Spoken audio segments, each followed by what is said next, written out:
On 14 December 2023, Lordship, one writ appeal was taken up by Lordship with Justice Ite. And today it was fixed for today for the hearing. And somehow since the bench is available, perhaps because of that, it is listed today. Was it a pardon matter? No, Yes, pardon, madam. There's a problem. I came down last evening, come to know that matter is not on board.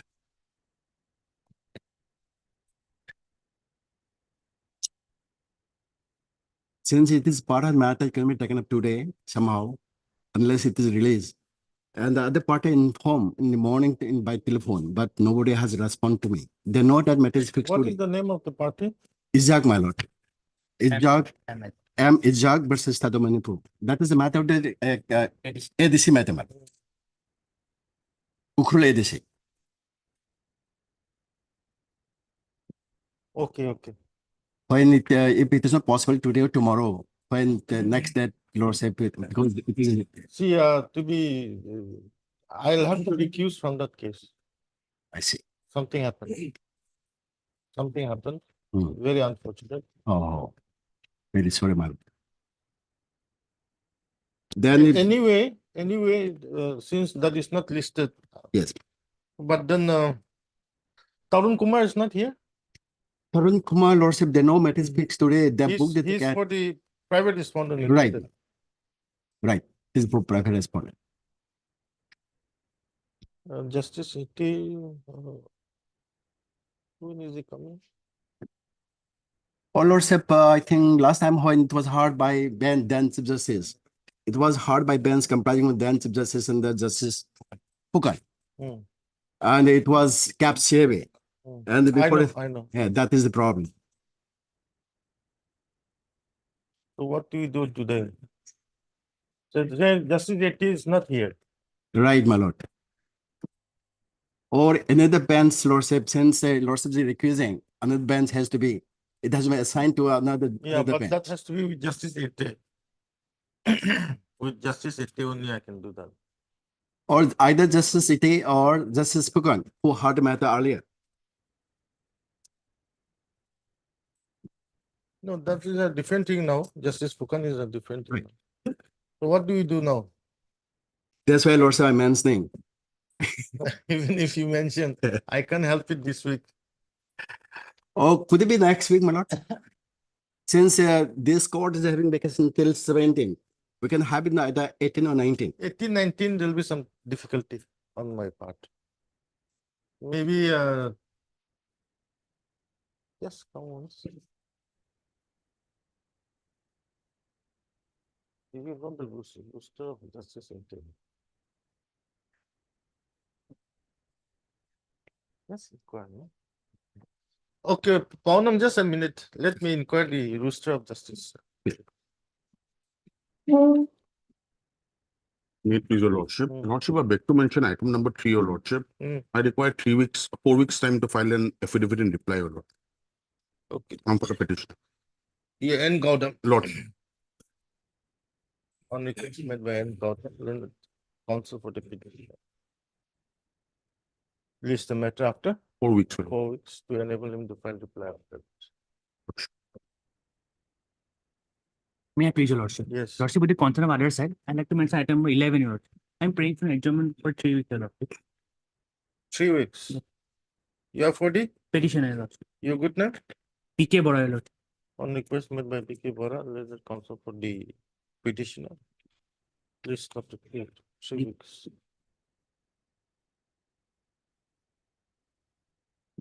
May I please, Your Lordship? Beg to mention for listing a writ appeal 286/2023.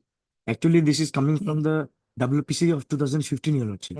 Land acquisition case and compensation has not yet been considered, Your Lordship. Kindly fix it on 12/1/2023. 12 not possible. 11th. Much obliged. May I please, Your Lordship? I beg to mention item number 4, my lord. Kindly pass over the matter for today. You are for Petitioner, my lord. your name? A. Basumati on behalf of NJ Datta. On request made on behalf of NG Datta and the counsel for the petitioner, for the appellant. List after 1 week. Obliged, my lord. May I please, your lordship? I beg to mention item number 5, my lord. Hmm. I'm for the respondent number 6, my lord. I want to file the affidavit in opposition, my lord. So kindly 3 weeks may be allowed to file the affidavit. Who appears for the petitioner? Sorry, the appellant. Appellant. I'm for the appellant, Your Lordship. Okay, heard, Mr. Mr. A. Khan on behalf of Mr. F. Khan. Mr. A. Khan, learned counsel, on behalf of Mr. F. Khan, learned counsel. for Lordship, the kindly a date may be fixed. Appellant, on request made by Mr. D. Gogoi. D. Gugoi, learned Respondent number counsel for 6. the respond number 6. How much time you require? 3 weeks, my lord. 3 weeks time is allowed to file counter affidavit. List on second February. Second. Please do. Obliged. Item 1 for motion.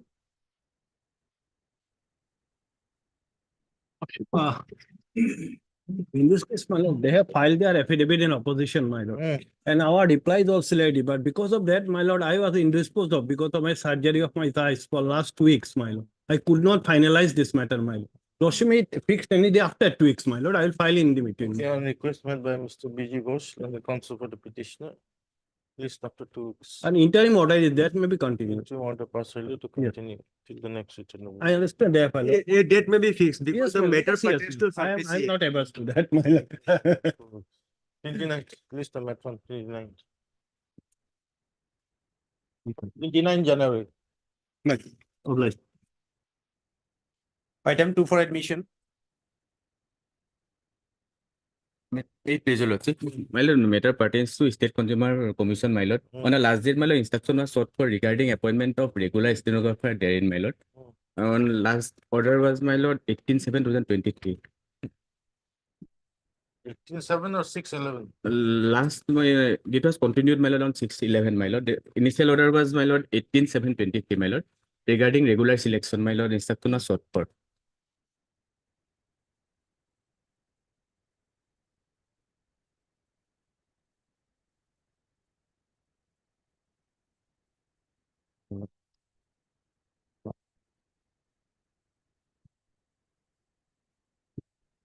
Yes. My lord, some communication, intercommunication is going on, but latest position, I don't know. Please take up after due vacation, whether the post has been sanctioned Okay. or not. Heard, Mr. H. Rahman, lordship. H. Raman, learned counsel for the petitioner. On request made by Mr. Bora, Bora. Learned, additional senior government. additional senior governor, R.K. Bora. Learned additional senior governor advocate. List. When do you want? After due vacation, 29? 29th. Obliged, lordship. Item 6.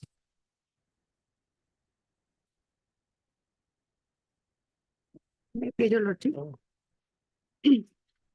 Yes. I pray for 2 weeks time in this meeting. Why?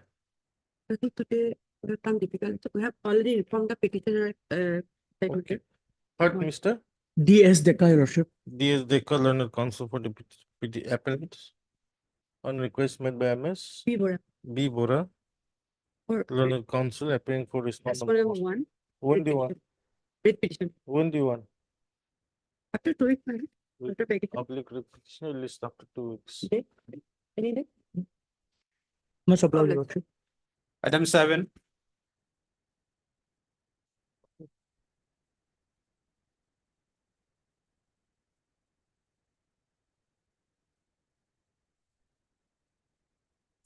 Hmm. Okay.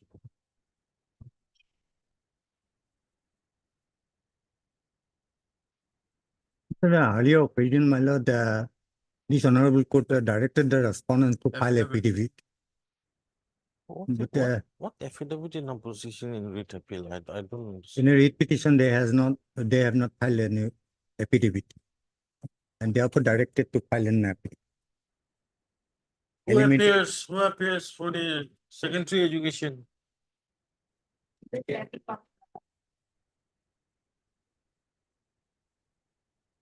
Where's the standing counsel? Get him.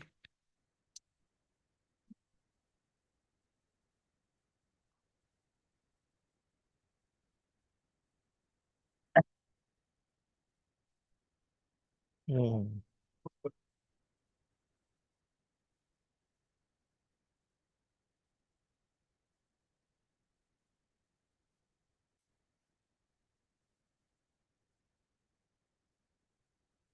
Okay. No. Yeah.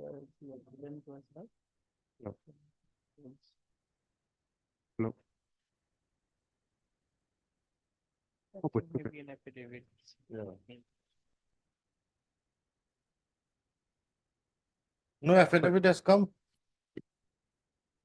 My lord. Time will come. But Mr. A.K. Datta, learned counsel for the appellant. None appears for the secondary education department. However, another 2 weeks' time is allowed to file affidavit in opposition on behalf of the secondary education department. Which one? 2 weeks.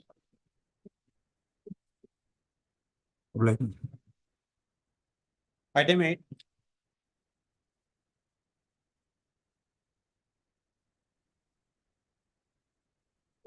May I please, Lordship? Well, here. Lordship, the affidavit is ready, my lord. Within an hour, I can serve the copy to the other side. Then Lordship may take up the matter. Regarding medical admission, I'll file reply, my lord. Daniel, learned counsel for the appellant. Stop. Mr. B. Google and standing counsel head department submits that he is filing affidavit in opposition.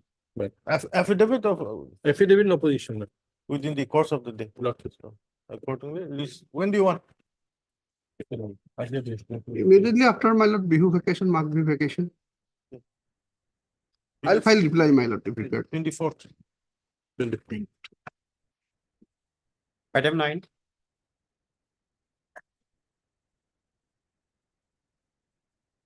Please, your lordship. My lord, here, my lord, we have challenged the judgment of the honorable single judge, my lord. At the relevant portion, page 86, my lord. This is regarding the rent to be paid by the pollution control board, my lord. 86. Yes. My lord, the amount, my, Where is S. Barua? Pollution Control Board, Sterling.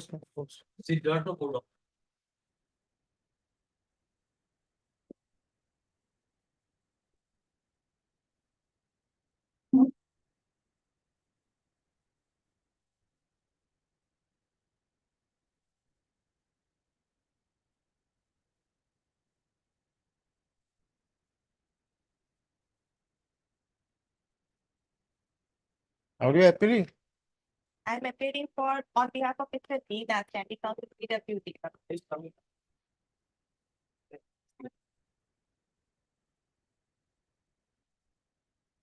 Yes. Any instructions? Instruction in the sense, since this is an appeal, so I will definitely go to the judgment part first. That will make things very clear here.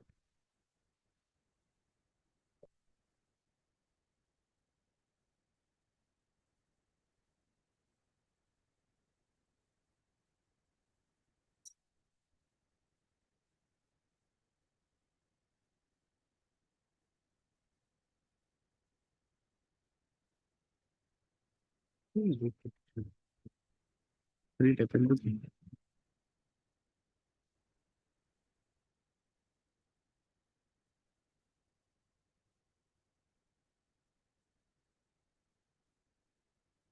You can approach the civil court. Yes, yes. Lordship. There's nothing wrong with the judgment.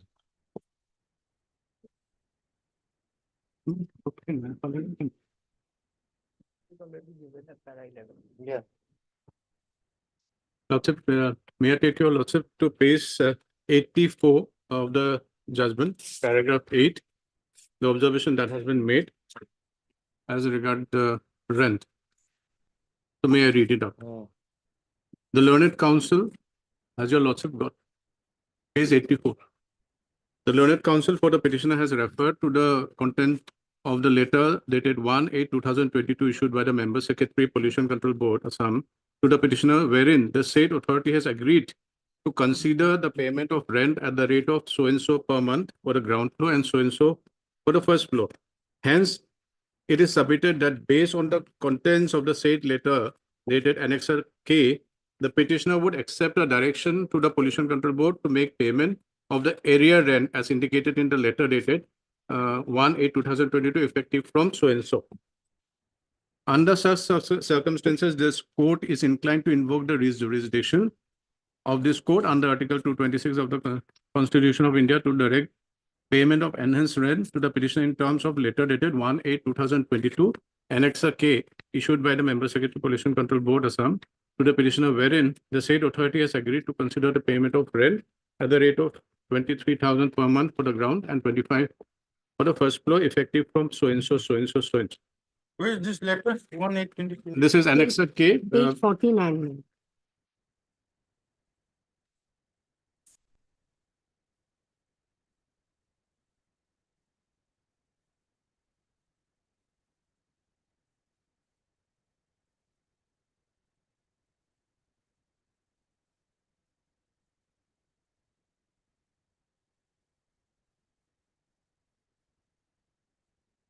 This was the proposal made by the Pollution Control Board, madam.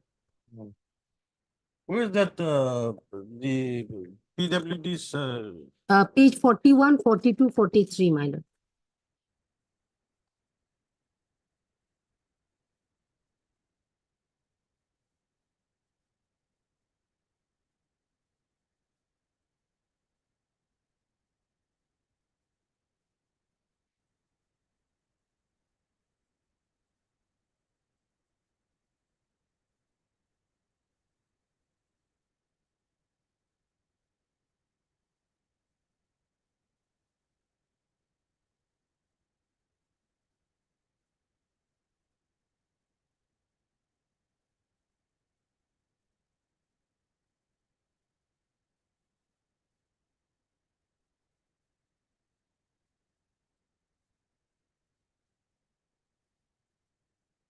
yes. And the points are very clear. In fact, initially the petitioner has entered into an agreement with us. This is an unregistered agreement that has been 1st of May 2017. That is for a period of 3 years. That point of time, the value of the rent has been assessed by the PWD based on 2015 assessment report. That assessment report has expired in 2020. And after that also, they, even though that agreement has expired, even though they have been continuing in that rent without any objection, without any protest, they have been accepting. And finally, only in 2020, all of a sudden they sprung up and they have submitted that we need an enhancement based on the PWD assessment. But that PWD assessment has to be done time to time. In 2000, we cannot find out what the assessment value was at earlier point of time. So we are ready to give the PWD assessment if at all it suits the Pollution Control Board's ability to pay that rent. So that we can do only if at all the petitioner comes up with that assessment. They haven't been doing for all the while. Even though that tenancy has expired, then we have requested them to just come up with the PWD assessment. That they have done only in 2022. So that PWD assessment has come in 10/11/2022. So after that period, and we have vacated the premises maybe 8 months after that. So for that period, the assessment which has been given by the PWD, we are ready to give, and that has been calculated. But there lies the dispute. So they are claiming a rent, enhanced rent from a date prior to that assessment, which has been date. This assessment has been done 2022. They're claiming it from 2020 when the previous agreement has expired. That we are not agreeing to. If at all that assessment rate doesn't suit us, will definitely not be in that tenancy with the petitioner. That is the contention. And accordingly, there was a dispute. So finally, this learned single judge didn't want it to go into the merit of the case because it is a disputed question of fact. Only court has concentrated on the part where the board themselves have admitted that we are ready to pay this much. So that is the contention. And that they have agreed, this is already noted down in the judgment, that they have agreed, the petitioner counsel who was present on that point of time, he has agreed, and his contention has also been noted down based on the agreement that has counsel has agreed to. So that has been directed to be paid. Now they're claiming again that PWD assessment rate has to be implemented from a date where that assessment was never done. My lord, this calculation was never accepted by the petitioner. It was wrongly noted down. Your lordship may kindly see page 49 is the proposal made by the Pollution Control Board. And page 50 is the reply of the petitioner, my lord. They did not agree, my lord. According to them, that the, my lord, rent should be paid as per the calculation made by the appropriate authority. Your lordship may kindly see at page 50, the second para. Now, your proposal for rent could not be accepted. No, but whatever it is, then in the court. There lies the dispute. Yes. My That's lord, the all the dispute. documents were before the honorable single judge, There's my a lord. dispute No, civil court on is the, the right one. for the period that you have assessed. Yes, my lord. You're asking that assessment From a date to- prior to. prior to that assessment Yes. date. Not prior to that, Yes, my lord. Your it lordship may is. kindly Yes. see page 43.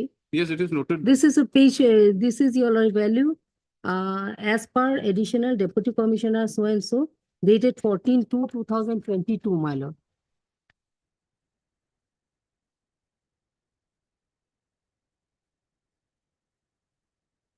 This calculation was not, my lord, on the basis of the prior, my lord, calculation.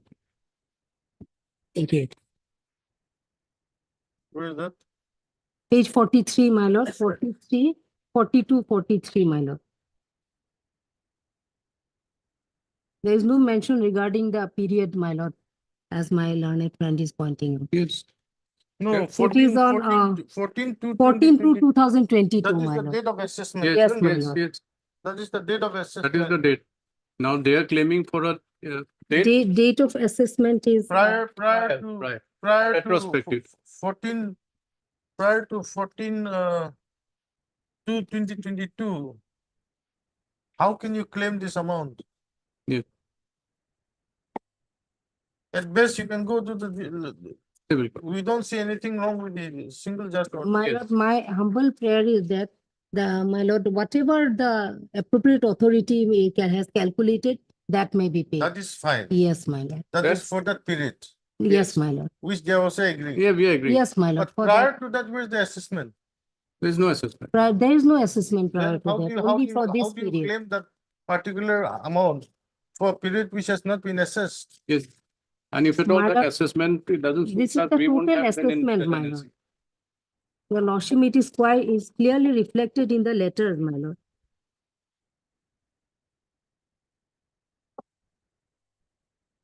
There is no infirmity in this single judge's order.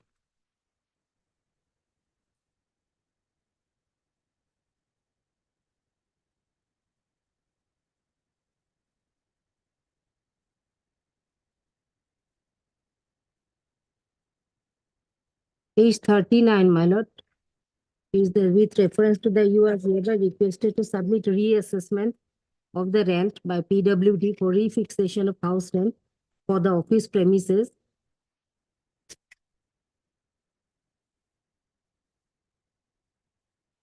On the basis of this calculation was made, my lord.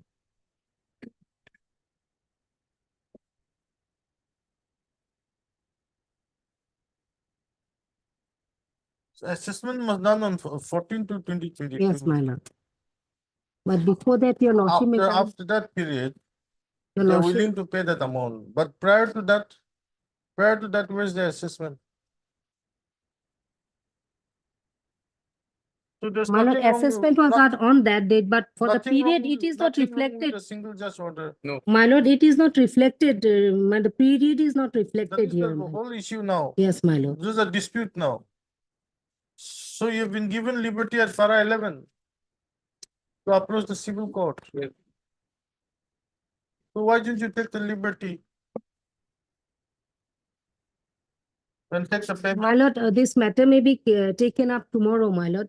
My lord, some documents are there, my lord. I'll be able to show, my lord, regarding the period of calculation made by the, my lord. In On fact, the all basis of documents which are the before your You'll have calculation. to file it by way of an affidavit. Yes, my lord, I'll file that. The periods are specifically given there, my lord. In fact, the learned counsel for the petitioner has already agreed based on the discussion that has taken place in the single judge's order. So if at all they are not agreeing to that, they could have gone for a review of this order. That this was not the agreement that has been. So this paragraph 8 makes it very clear. So also paragraph 9. These are the amounts. Since the rate calculated by the PWD didn't suit us, so we have gone for a proposal which they didn't agree. There lies the dispute. Now the court had just narrowed down its conclusion to that point.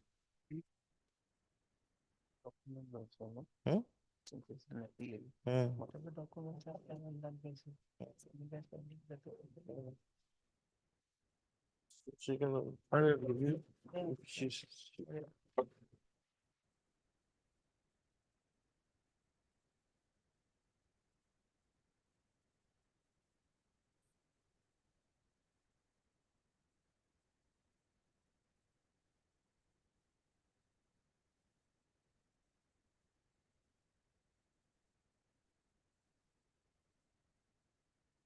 You can file a review petition. Yes, my lord. It's up to you. My lord will file a review petition because my lord, it has been, my lord, It is wrongly, my already lord, the recorded period has para been eight. calculated. So unless you file a review petition, we cannot do anything.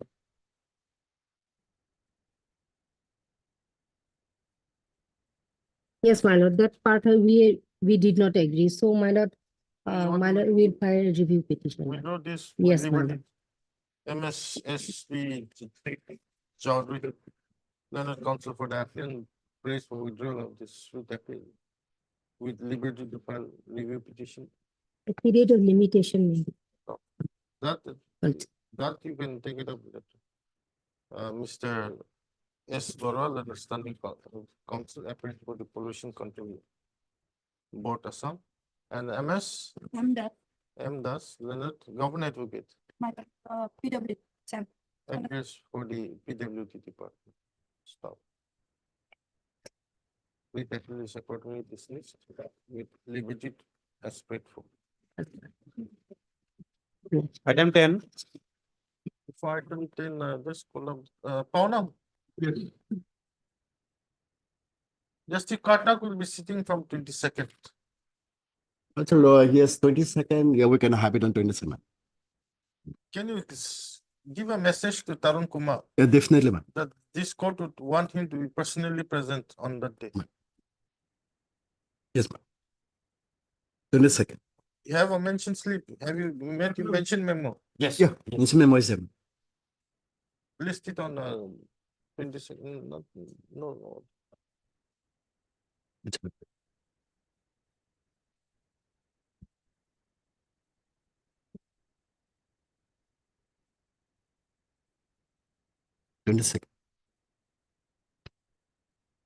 Please ensure that he's present. Yes, ma'am.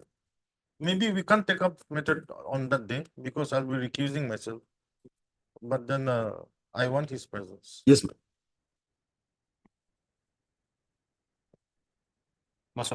Obliged. Item 10.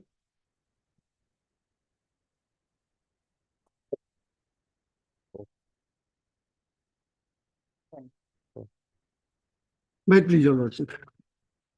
This matter pertains to Milord contract and the private respondent was ranked as H1, whereby he was proposed to be awarded by the contract Milord. Now, Milord, we have preferred an writ petition before the single judge, and learned single judge did not grant stay and impliedly rejected 2 grounds out of 3 grounds taken at the motion stage itself. Against that, I have preferred this appeal, Milord. The impugn order is at Milord at page 147,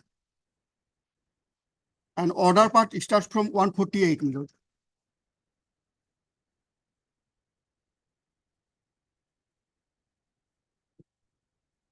Paragraph 5, may I read, Milord?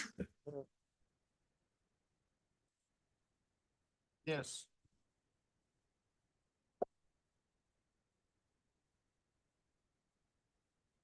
May I read, Milord?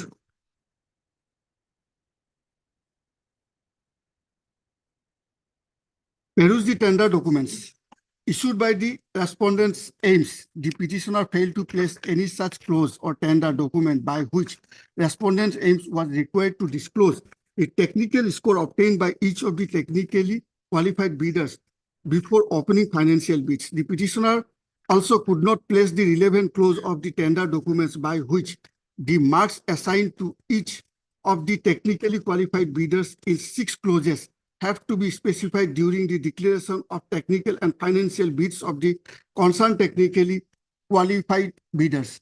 It is seen from the tender documents that 26/6/2023 was the date fixed for the pre-bid meeting, but the petitioner could not place before the court as to why they inquired from the respondent aims regarding the issue raised by the petitioner in this petition. Issue notice returnable by such and such. So and so has accepted notice. The petitioner now paragraph 10. For the reason above, the court is not inclined to interfere with the finding of the aims regarding the total scores obtained by the petitioners as well as the respondent number 6. However, the petitioner has raised a claim that the respondent number 6 did not fulfill all the requisite criteria specified in the tender document issued by aims. It is made clear that the selection of the so-and-so as S1 bidder pertaining to the so-and-so shall be subject to the outcome of this writ petition. Now, my lord, the impugn order itself, my lord, rejected 2 grounds out of my 3 grounds, my lord. Only 1 ground was taken, that was regarding not fulfilling the criteria at the time of It says that the selection of respondent number 6 my lord, as H1 bidder my lord, shall be subject to the outcome of. outcome of the writ petition. What is wrong in this? My lord, What is wrong in this? I pray for staying that order, my lord. And when it is subject You to could not outcome, my lord, produce- You could not produce any documents My before the lord. learned single judge my lord, in order to let him pass a stay order. my lord. So what is? But out of that single judge was pleased that I have taken 1 ground regarding not fulfilling the tender documents for the purpose of financial bid, my lord. That was there, my lord. This is a serious allegation, my lord. And now, my lord, in their affidavit in opposition, what did they have said, my lord? Kindly come to page 160, my lord.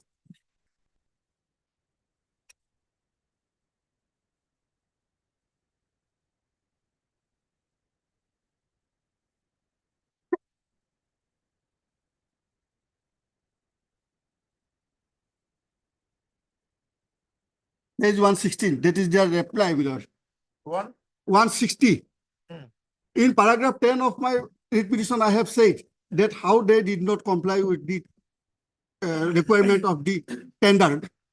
And in that reply, they have stated in paragraph 14 that at page 160, my lord, that with regard to the statement made by the petitioner in paragraph 10 of the writ petition, the deponent begs to state that as it is clearly stated in paragraph 8 of the 8 above aims, it is in construction phase.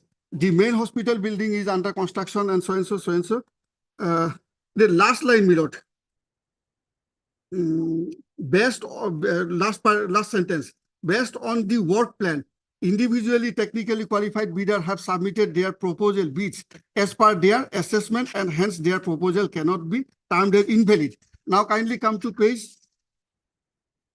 164, my lord. 163, paragraph 19.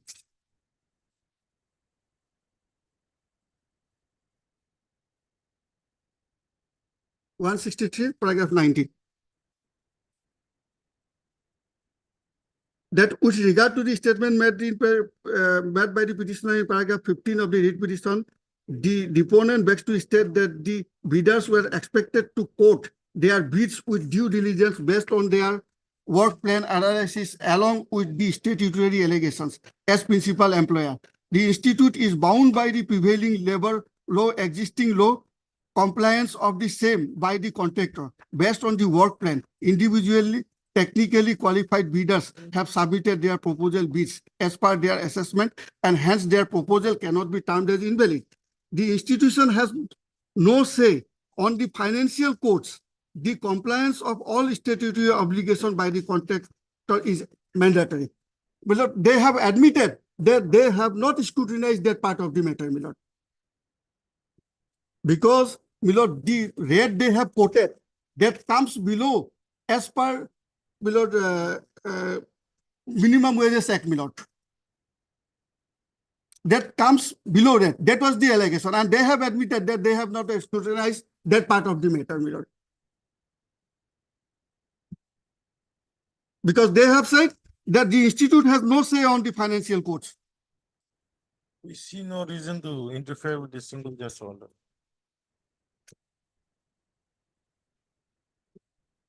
Because one can, It is not subject to the outcome of the writ petition. Why don't you go back and have your writ petition disposed of at the earliest? my lord, with the direction that may be done.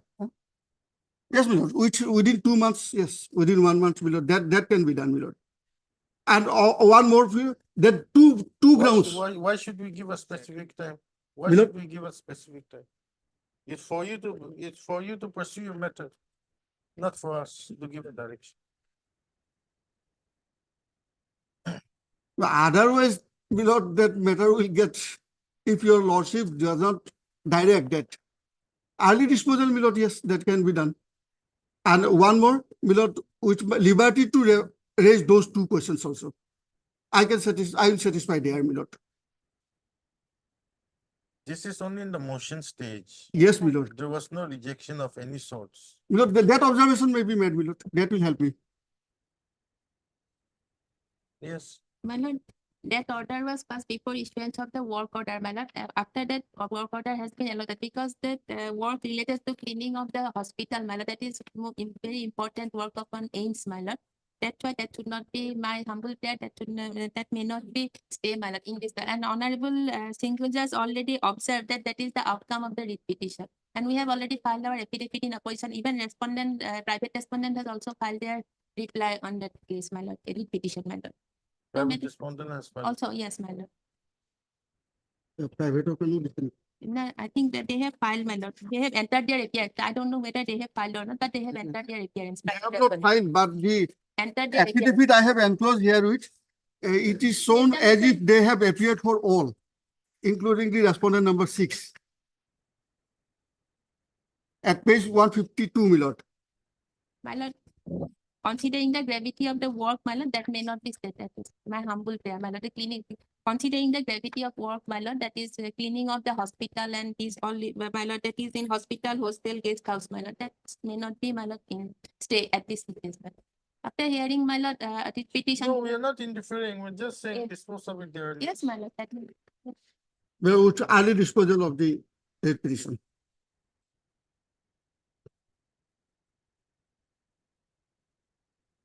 Heard, Mr. Yes, sir. Then come for the appellant. Also heard MS Gyan, then the CGC. For 1 to 5, my lord. Respondents 1 to 5. Top. The appellant being aggrieved with the observation made by the learned single judge at para 5 in WBC 6384 of 2023 has filed the present appeal. Para. No. The appellant been aggrieved with the observation made by the learned single judge in its order dated 27/10/2023 in WBC number 6384 of 2023 has approached this court by way of the present appeal. Para 5 of the order dated 27/10/2023 reads as under. So, para. Further, comma, the learned single judge, while declining to pass a stay order, has directed that the selection of the respondent number 6 as H1 bidder pertaining to the e-tender for mechanized and automated cleaning works at AIMS, Guwahati shall be subject to the outcome of the said writ petition. Stop. Para. it is stated at the bar that the respondents 1 to 5 has already filed complaint in writ petition WBC number 6384/2023. And the private respondent, correct, Yes, has also met appearance. Yes, but met appearance, but I am not clear whether, yes, that But may not be. met appearance. So concerning the order dated 27/10/2023, we see no reason as to why the same should be interfered with. Stop.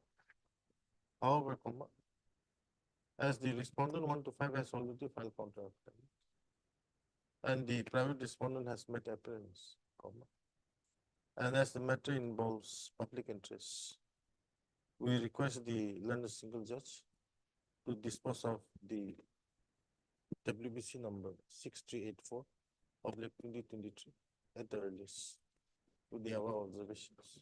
This disposed of. with all grounds, whatever taken in it. That you can take, just go by. Must have.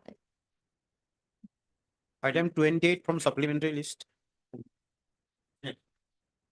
Yes, sir. 28 and 29 ballots are collected. Could your lordships have the later brief? Your lordships don't mind. 29, item 20.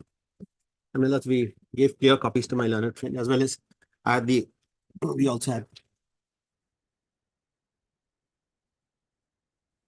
I appear for the appellant before your lordships, my lords, is Container Corporation of India, which is a public sector undertaking under the Ministry of Railways. We are aggrieved actually by a finding which has very wide implications from the learned single judge judgment, where the tariff and other charges, warfare, demurrage, penalty, etc. The learned single judge has made a distinction which is not there anywhere in either the statute or even the tariff itself. I will demonstrate that. And if it is there also from the impugned judgment itself, it is not there. Made a distinction between a statutory tariff as well as a non-statutory tariff. And then said that the initial tariff which is issued is a statutory tariff, and the corrections and amendments which have been made there subsequently are in the nature of administrative instructions are not binding, which is, my lords, not the scheme in any manner. And that is also obvious from the learned single judge's judgment. Here, my lords, is a case of penalty, and there is no dispute on facts here, because on facts there is no issue. There was a rake of iron ingots which had been booked from Rourkela to Guwahati, Amingaon in 2014. There, my lords, there was a misdeclaration. Now, this is one rake. One rake is, my lords, 30 containers in one train. One rake is essentially one train. So there are 30 containers. Now, the earlier rule said that if there were 4 packages, if packages in respect of which there was misdeclaration, they would be only subject to penalty. That was subsequently amended to say that the entire rake would be subjected to penalty. And the reason for that is because it is made by one booking agent. And the consignor is therefore liable for that. Now, they said, their case before the learned single judge was that my goods were not part of that other commodity. So therefore, I am exempt from that. The learned single judge has interpreted the rule, the tariff, to say that the earlier tariff, which had been amended, was a statutory tariff, would prevail over the subsequent tariff, which was in the nature of administrative instruction. So that actually is patently wrong, even from the learned single judge's judgment itself. If your lordships don't mind, could your lordships please turn to page 314 of the 302 is the judgment. 314 is where relevant finding starts. After that, I'll take your lordships to provisions. Writ appeal number 4, if your lordship has. 314. Page 314, 302 is the judgment where it begins. Paragraph 19, I will read, there are 3-4 paragraphs because these are wide implications in the sense that the entire tariff structure of the Indian Railways countrywide gets affected. So that is why, I want to take your lordships to this. Your lordship has, page 314. My Lord Justice Swami has it. Paragraph 9. Section 30, 314. Yes. Section 30 of the Railways Act confers upon the central government to fix rates. Section 30 stipulates that the central government may from time to time, by general or special order, fix for the carriage of passengers and goods rates for the whole or any part of the railway, and different rates may be fixed for different classes of goods, and specify in such order the conditions subject to which such rate shall apply. Subsection 2 of Section 30 of the Act of 1989, that's the Railways Act, further empowers the central government to fix the rates of any other charges incidental to or connected with such carriage, including demurrage and wharfage for the whole or any part of the railway, and specify in the order the conditions subject to which such rates shall apply. Section 198 of the Act of 1989 is the rule-making power of the central government for carrying out the purposes.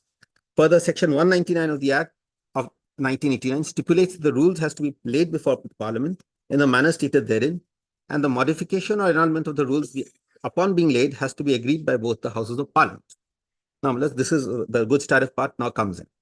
The goods tariff number 41, part 1, volume 1, containing general rules for acceptance, carriage, and delivery of goods, were made in exercise of powers under Section 198 of the Act of 1989, which is the finding, which is erroneous. I will show that. For which the said rules are statutory. Actually, it's stationary, but it's actually statutory in nature. Rule 126 of the said general rules, which provide for penalty for false declaration, is quoted as under. Your Lordships may have only 126 1B because I will read 1 and B, both. Penalty for false declaration. 1A. If on arrival at destination it is found that the goods have been improperly described and that a lower rate than that correctly applicable has been thereby obtained, charges at double the class 300X rate will be levied by the book fruit as shown on the relative invoice. B, my lords, and that is relevant 126 1B. If in a consignment of packages chargeable at different rates, a group of packages chargeable at a particular rate is improperly described and thereby a lower rate obtained, the charge at double the class 300X rate referred to in subclause A above shall apply only to the group of packages. If the consignment is improperly described and not to the entire consignment. So this is 126 1B, which is issued in 1992, the tariff which is mentioned as a rule. It is stated as a rule, but in actual fact it is not. Now that is amended. Paragraph 20 now shows that. It further reveals that thereafter the Government of India issued a notification number so-and-so dated 8th of November 2006, being Rates Circular number 95 of 2006, modifying the penalty clause of 126(1)(8). May I just pause here for a moment? This part is relevant because this learned single judge has given a finding, and it is a fact that this circular amended, that is a circular which has amended the rule. So the distinction which he subsequently makes is actually belied by this own finding of his. So let me just make a note of it. The said modified Rule 126(1) reads as follows. I will read B now, because A reads the same. If in a consignment of packages, 126(1)B, the second one, chargeable at different rates, a group of packages chargeable at a particular rate is improperly described and therefore a lower rate obtained, the charge at 4 times the applicable rate referred to in subclause A shall apply only to the group of packages in the consignment improperly described and not to the entire consignment. These penal charges will be in addition to the freight already paid, and the freight already paid shall not be deducted. Now, if your lordship compares 315 and 316, the earlier one said twice the rate, the penalty. This one says 4 times the rate. But this is still not the impugned circular. If your lordship sees 126(1)B earlier, third line, 126B, third line, in the middle it says double. And if your lordship turns over the page, the same place it says 4 times. So this is the amendment of the tariff, which is the Rule 126(1)B, by a circular, rate circular of the Indian Railways, and which the learned judges acknowledge and accepts. There's no dispute on it. Now, my lords, that now 21, 22 are the findings which affect us. That's why I'm coming to that now. Paragraph 21, to the bottom. In the backdrop of the above, the question therefore arises as to whether the impugned circular, it is, I will show that to your lordship shortly, which are in the nature of guidelines issued by the Railway Board, can override Rule 126(1) of the general rules as amended. Rule 126(1)B of the general rules makes it clear that when a consignment of packages chargeable at different rates, a group of packages chargeable at a particular rate is improperly described, and therefore a lower rate obtained, the charge at 4 times the applicable freight rate referred to in subclause 1 of Rule 126(1) shall apply only to the group of packages in the consignment improperly described and not to the entire consignment. If this court takes note of clause 2.6 of the impugned circular, it is not extracted. I will take that to your lordship because that is the offending clause as far as the petitioner is concerned. It stipulates that if any misdeclaration is detected in any container, haulage charge on the entire rate shall be levied at 4 times of the highest container's class rate. Therefore, Rule 126(1)B of the general rules and clause 2.6 of the impugned circular are contradictory to each other insofar as consignments where a part of the consignment is improperly described and others are not. Now, he refers to a judgment where about the administrative instructions and rules. So I will read that. This court finds it relevant at this stage to take note of the judgment of the Constitution Bench of the Supreme Court in the case of so-and-so, Santaram Sharma versus State of Rajasthan, wherein it was held that government cannot amend or supersede statutory rules by administrative instruction. But if the rules are silent on any particular point, the government can fill up the gap and supplement the rules and issue instructions not inconsistent with the rules already framed. Therefore, it is the opinion of this court that clause 2.6 of the impugned circular cannot apply in respect of a consignment of packages chargeable at different rates, wherein a group of packages chargeable at a particular rate is improperly described and the other group had been properly described. The said clause 2.6 of the impugned circular shall only apply in cases where the entire consignment of the packages have been improperly described, or the weight of a consignment loaded in the container is improperly described, or in the case of false declaration of goods restricted for movement of container. So he makes the distinction between the statutory and non-statutory here. So now I will take a lordship to paragraph 22 next, and then I'll take a lordship to the provision. Because this is now the finding. In view of the above proposition of law, well settled, that is the statutory, he says this is a statutory rule, and this is administrative instruction. The court therefore declares that clause 2.6 of the impugned circular, which is in the nature of instructions guideline, runs contrary to rule 126(1)(b) of the general. Now, may I request the lordships to take up the Railways Act?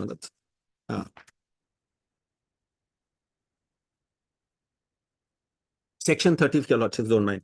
Section 30.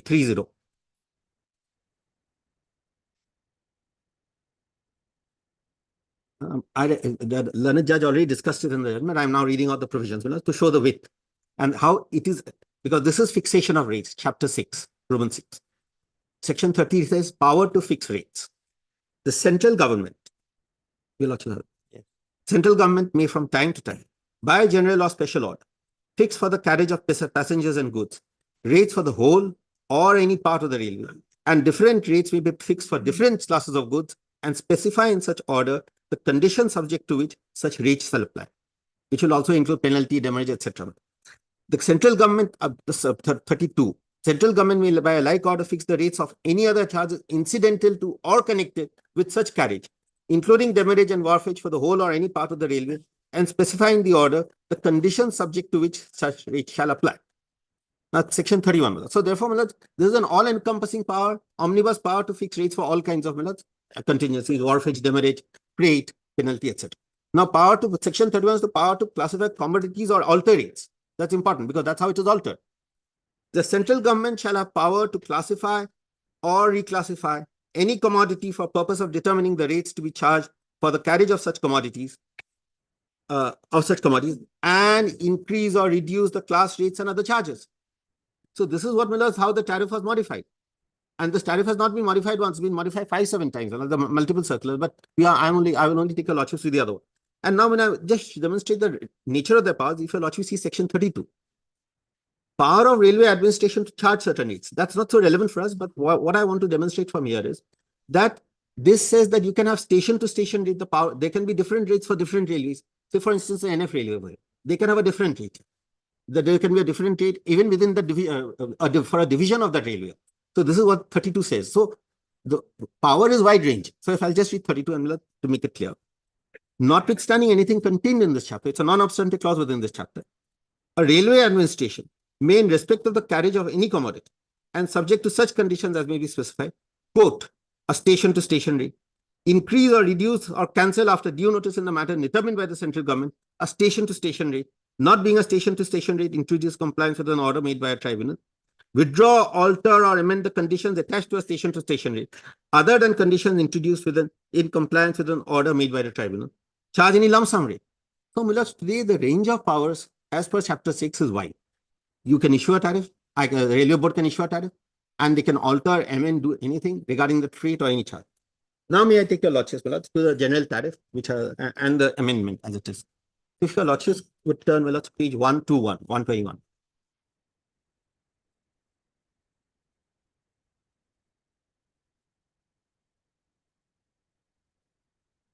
This is This is actually a compilation by 121.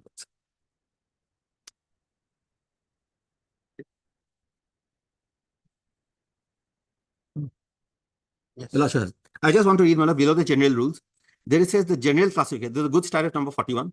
The general classification of goods contained in goods tariff part 1, volume 2 has the authority of the central government.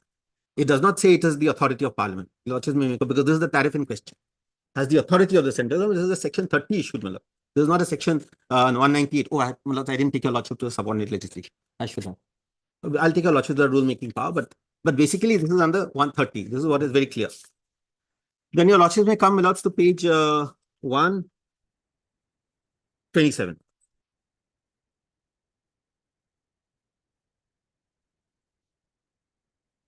I read 101, my lords, the first rule. Yes. This is important because booking of goods, livestock, etc. Goods, livestock, etc. are booked between all railway stations in India, to which, through booking arrangements, apply, provided the stations are open for such traffic, in accordance with the rates, rules, and conditions specified in this tariff, subject to the variations published in the goods tariff and circulars of the railways concerned. So the opening rule, the opening tariff, the opening section of this rules itself says that they are subject to and they can be varied by circulars issued by the railways. Or it can be by the railway board, it can be by the individual railway, it can be by anyone. Yeah. Even this rule was entirely escaped the intention of the learned single judge. It has not been noticed anywhere, if I may say. Then, so this is very important because it says that it can be varied, provided the station in accordance with the rates and conditions specified in this tariff, subject to the variations published in the goods tariffs and circulars of the railways concerned.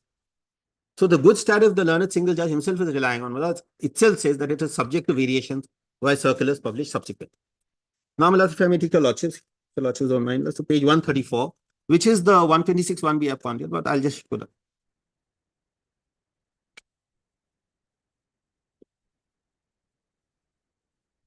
Your lordships have 134. 126, rule 126, which has been extracted by a learned single judge at page 315, I think. The penalty for false declaration, and 1B, is that which says that packages, if a consignment, I will read 1B, if a consignment of packages chargeable at different rates, a group of packages chargeable at a particular rate is improperly described, and thereby a lower rate obtained, the charge at double the class rate, double. So the penalty will be double, shall apply only to the group of packages in the consignment and not to the entire consignment. Now, this was amended, and which was noticed by the learned single judge at page 292 by a rate circle, which is in accordance with rule 101, which I first showed you a lot.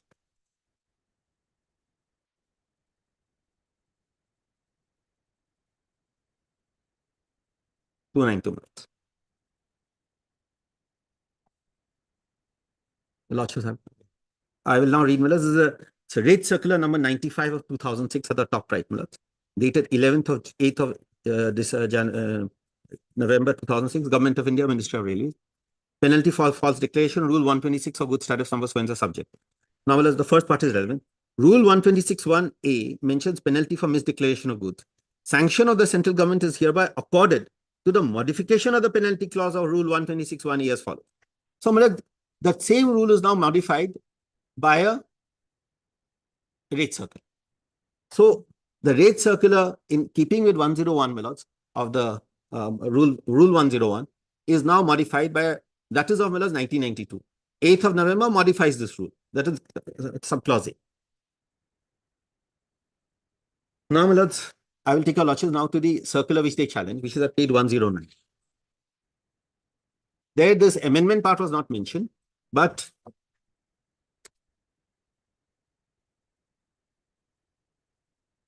(14th of February, 2011).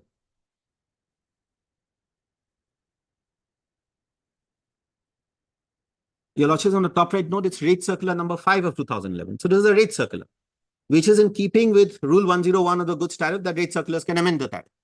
So now, haulage charges, the subject is haulage charges recoverable for movement of 9 notified commodity groups in a container. So here, if your lordship sees the 1.0, in the middle is iron and steel. There are 9 notified communities, Middle East Iron and Steel, which covers the item in question. Now, my lords, your lordships may turn over the page. I'm sorry. Iron and steel, therefore, this is a commodity which is covered. Over the page, my lords, at page 2.6 is where they are, my lords, agreed, and which is where the finding the learned single judge has made. In case misdeclaration is detected in any container, haulage charge on the entire rake shall be levied at 4 times of the highest container class rate. This will be in addition to the haulage charge otherwise leviable on the rake.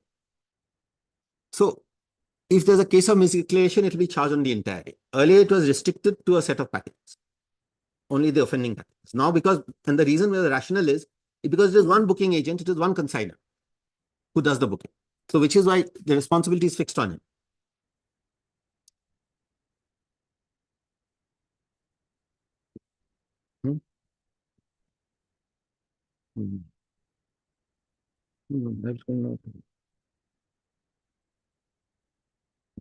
Now, my lords, if I may, take your lordships to section. I haven't shown your lordships. Section 198 of the Railways Act. I skipped in there. Your lordships, just take the Railways Act.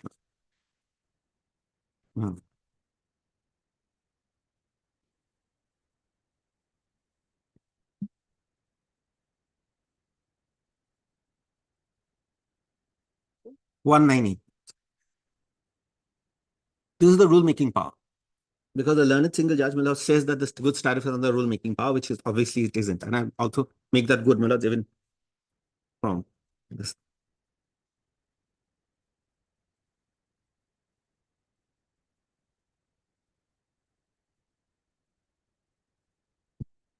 No, Mary. General power to make rules. Without prejudice to any power to make rules contained anywhere else in this act, the central government may make general rules, rules generally to carry out the purposes of this act. So it says the purposes of this. And 199, my lord, the rules are to be laid before Parliament. If they are laid and not rejected within a period of 30 days, then they are deemed to be approved. It's a deemed approval level. So that's not that's not really important, but it's just the sequence in which rules are notified. Now, my lord, if I may just show your lordships, if your lordships has booked, there is a rule, Indian Railways, have you got those photocopies? There's an Indian Railways penalties for activity. There have been rules framed on the 198, which specifically say they are rules under 198. If I may, it is part of the book, but for your lordships' convenience, we just had a photocopy. It is Indian Railways penalties for activities affecting Cleanliness Act. Cleanliness, the rules of 2012.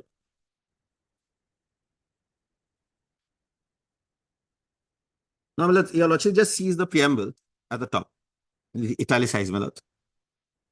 In exercise of the powers conferred by clause G of subsection 2 and subsection 3 of section 60, read with section 198 of the Railways Act, that is 198, the central government hereby makes the following rules.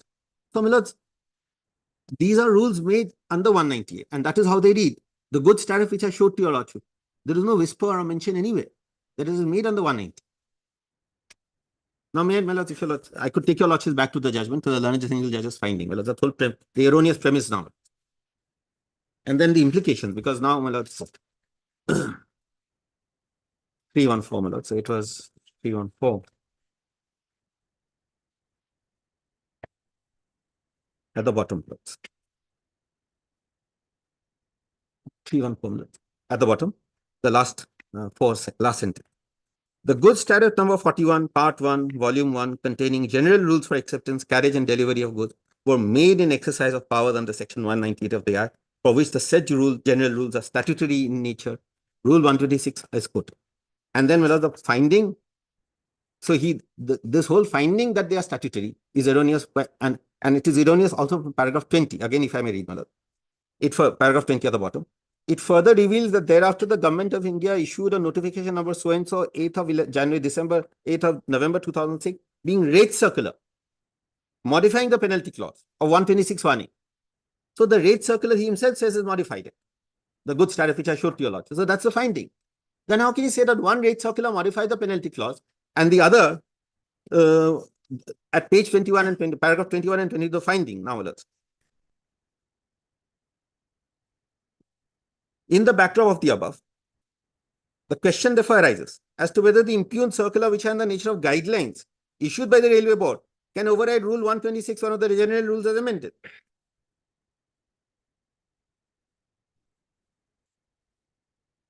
And at paragraph 22, my lords, then he gives the finding that this court therefore declares clause 2.6 of the impugned circular, which is in the instructions, nature of instructions guidelines, runs contrary to rule 26(1)(b). So this is, my lords, the entire scheme of framing of tariffs, all the charges under the Railways Act, my lords, has been entirely, my lords, disrupted by this judgment, because making a classification and distinction which is non-existent. There is no classification. And as well as apparent, because the General Judge himself says that 126(1)(a) was amended by a circular. Now, then he says, but if it can be amended by one circular, then how does the circular in question over here become, my lords, an administrative instruction? That itself is a patent contradiction, an error apparent on the face of the record. And the implications are, my lords, that today, I mean, it's just because the nomenclature is a rule, anything which has a nomenclature rule will become a 198 statutory rule, and a circular will become an administrative instruction. And actually that again is contrary to the Act, because section 30, 31, 32 are enabling provision. There are plenary powers, my lords. It's an enabling provision for giving them powers to frame tariffs, which it is. So it cannot be administrative instruction. Administrative instructions are exercised an executive power when the legislature is not provided. Here, my lords, it's apparent, it is obvious that there's an enabling clause providing for all the heads which under can be. And the implication today is that, my lords, the railways have now said that regardless of whether you collect from them or not, I will collect from you. And I am a, my lords, central, and the whole entire scheme, my lords, today is set at naught. Because today, if the judgment is applied, and applied, my lords, then, my lords, it really creates a very sorry state of, my lords, implications for everyone. If your lordship, I'll show you, my lords, the last document, page 322, my lords. 322, my lords. I wrote to the railways, informing them about the judgment, and this is what they say. Because they are concerned with the money which they realize from me. Whether because I am today, as far as I'm concerned, I have stepped into their shoes. It's this 12th of December, your lordship has it? Not right. 2023. We were waiting for this order. Guwahati High Court order dated 14th of November 23.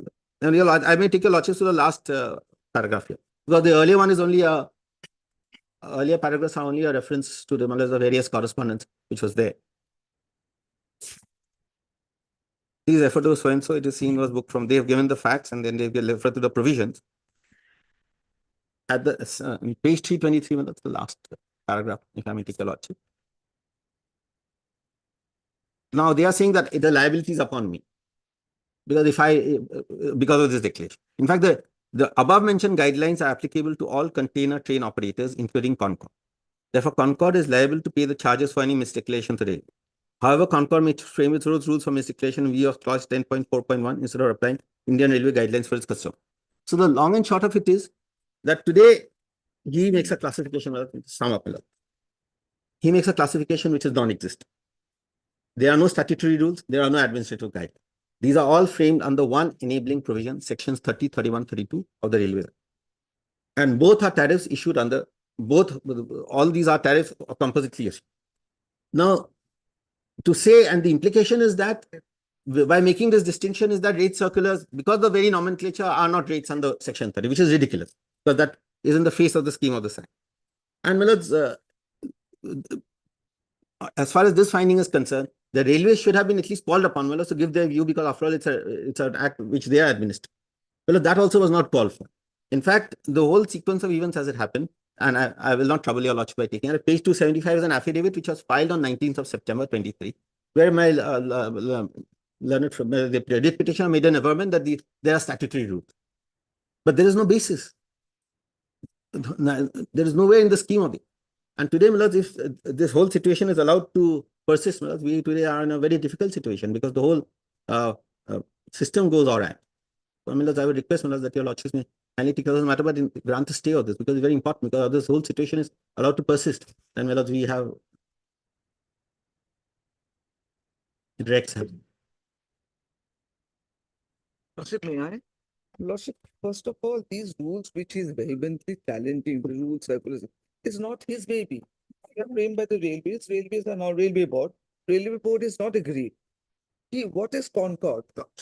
Concord is only a handling agent. They handle the bookings of the consignments on behalf of the railway. Now, what the railways by this the impugned circular has sought to do was impose a penalty on a person who is not guilty of any misdeclaration. It means punishing someone for no fault for being honest. That is what the circular sought to do. And learned for a single judge made no, he has only read down the clause. In case because 126, which was a parent rule of the tariff rules, makes it very clear only who are guilty of misdeclaration should be punished, not others. Now, this circular comes up and says even others who are not guilty will be punished. And which brings me into the picture. There was an investigation. I found that it was established that my goods are not being misdeclared. They are properly declared. Now, agent books, there are a number of agents who books. One agent books for me, books for other people. I'm not concerned. I cannot check that. That's not in my control. Whereas it is in the control of the Concord, because the booking tariff regulations also, I mean, the guidelines which are there clearly puts a duty on the Concord to check at the station of booking whether goods are properly described. They have not done that. They let it go. When it comes to the destination, they check and they come and impose this on you.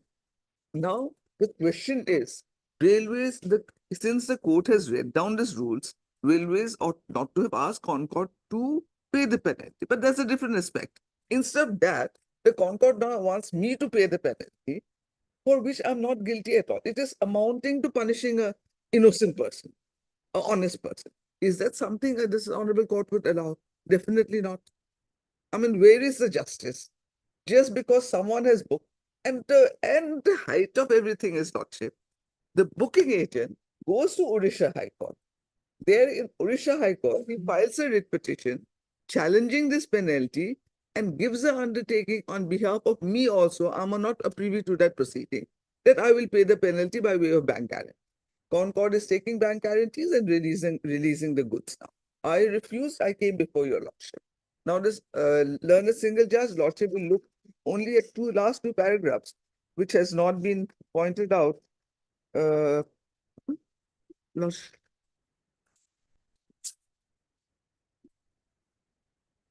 That page 318. 318, paragraph 24 and 25.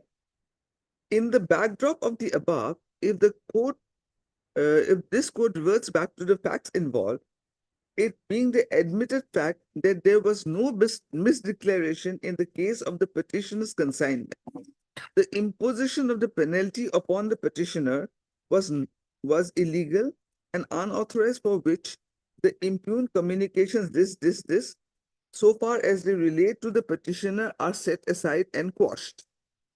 This court further directs the respondent authorities, more particularly the Container Corporation of India and its officials, to forthwith release the goods of the petitioner upon production of the certified copy of this judgment.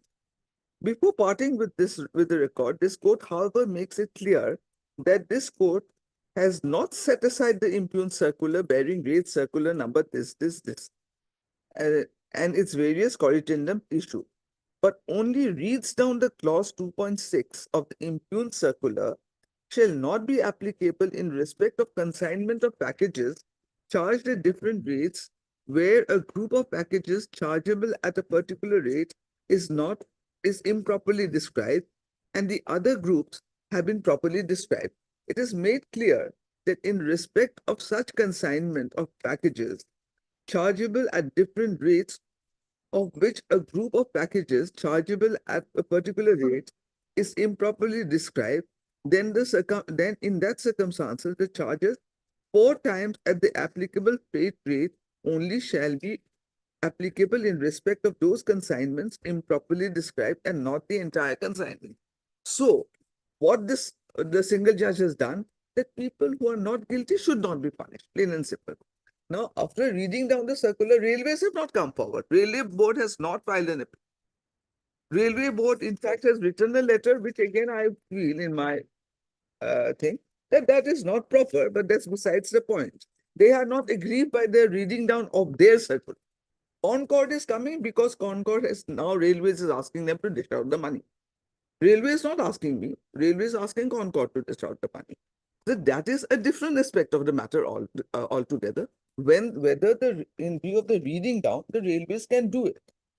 But to prevent my goods by asking for a stay and stopping my goods from being taken and used properly, which has been lying since 2014 December or something like that. Lordship, it's really, I can't think of it. I mean, it's like penalizing me over and over again. Lordship may hear the entire matter, finish off. A notice may be issued whenever it's convenient to the appellant. I have no problems. Let us, Lordship will hear it for the entire. Unless may I respond to this, because what my learned friend is, this is not a question of a contract. The Railways Act itself provides for it. May I take a lordship's, because now first to the invoice, which is just 3-4 pages, because my learned friend has made out the case that because her packages did not fall in that misdeclaration part, so therefore equities are in her favor. The railways, the statute and all, there's no question of equities here, because after all, these are strict liabilities under the Carriers Act. Now, if I may take your lordship's first, I think that invoice is in page 200. Your lordship may have the invoice. Page 200 is the invoice.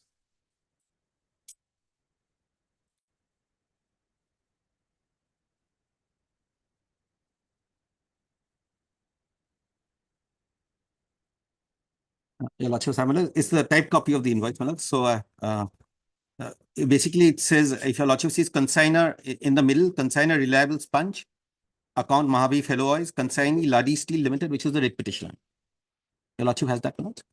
This is of 13th of November 2014. Now, if your lordship will come to page 201. Because the terms and conditions on you, this is a contract, he's entered into a contract. A consigner has entered into a contract. I have to recover the money. And that is the system. The whole Carriers Act will go in. Normally, if your lordship sees it's not very clear. The inland wayway bill, your lordship will want the third English part, the third paragraph in English. The inland way bill is issued subject to the condition and liabilities as specified in the Railways Act 1989. Lordship has that. Then we'll have the second paragraph, the fourth paragraph, point number 4. The consigner must accept responsibility for all particulars furnished in respect of cargo tendered by him for destuffing in container and carriage by Concord. Consigner is deemed to have indemnified Concord against any damage or loss suffered by it by reason of incorrect or incomplete particulars furnished by him regarding the cargo. Now, the consigner, as I showed to your lordship, is the booking agent from Rourkela. This is that reliable spot. Now, what are the rights and liabilities inter se here? Your lordships may come to page section 83 of the Railways Act. The Act says, I will only destuff. Someone has to pay. It doesn't matter to me who it comes from, but it has to be paid. If a consigner is not paying up, then she can sue him, but it's not me, I am entitled to the money, regardless of who it comes from. On what basis? On the basis of a statutory rule. Normally, section 83, if I may read. I think my book is the bottom. It's a lien for freight or any other sum due. Your lordship has it? If the consigner, the consignee, or the endorsee fails to pay on demand. Now, here's the consigner, and she's Mrs. Arka's client is the consignee. Or the endorsee, which is not relevant, fails to pay on demand any freight or other charges due from him in respect of any consignment. The railway administration may detain such consignment or in part thereof, or if such consignment is delivered, it may detain any other consignment of such person which is in or thereafter comes into its possession. Normally, basically, the railway administration may, if the consignment is detained, otherwise is perishable in nature, sell at once, or not perishable in nature, sell by public auction, as may be necessary to realize a sum equal in freight or other charges. Normally, we give notice under section 3. The sections 3 and 4 require to the section subsection 3 says the railway administration shall give a notice of not less than 7 days of public auction, etc., which has not happened because I think because this matter has been pending. But today, the long and short of it, these are Carriers Act issues. It is all well defined. The main reason by how the learned single judge arrived at the reading now is by saying by making the distinction of statutory and non-statutory. There are strict liabilities here in terms of the contract her consigner has entered into. She is the consignee on whose behalf other consignees, I believe, they took it on bank guarantee away and they sued on their behalf, and whatever is the outcome, I don't know. But the point today is that I am entitled to monies, which under the Act, I have a right to, I have a lien on those property. So if it is basically essentially a dispute inter se her and the consignor, why should I be dragged into this? I have to get my monies. And today the goods tariff is not invalid.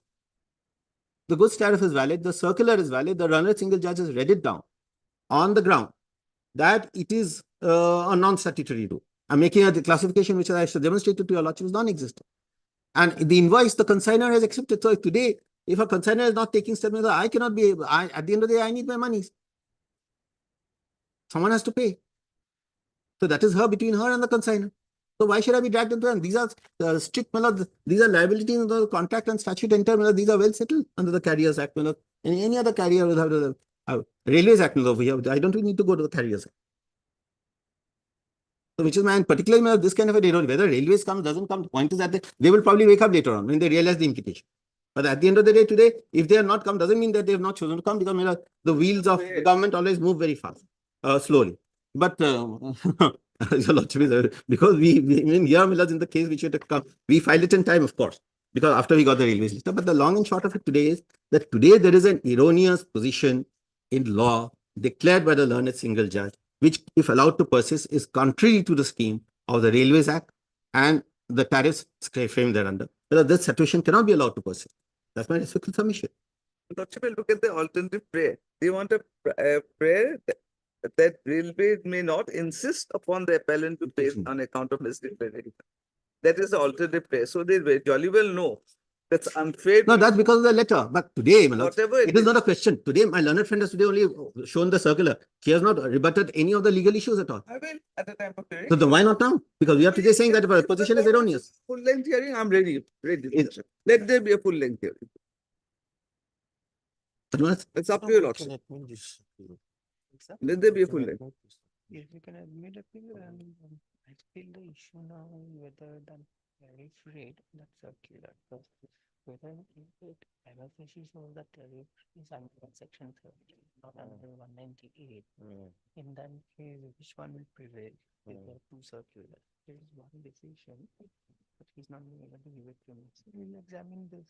And if you feel, sir, railway, now that they're asking them to pay, that maybe we can send a policy to the railway should do. I don't know. Otherwise, how can I feel by this? No need for stay. I think this is what is bothering the appellant. The railway is insisting them to get the payments.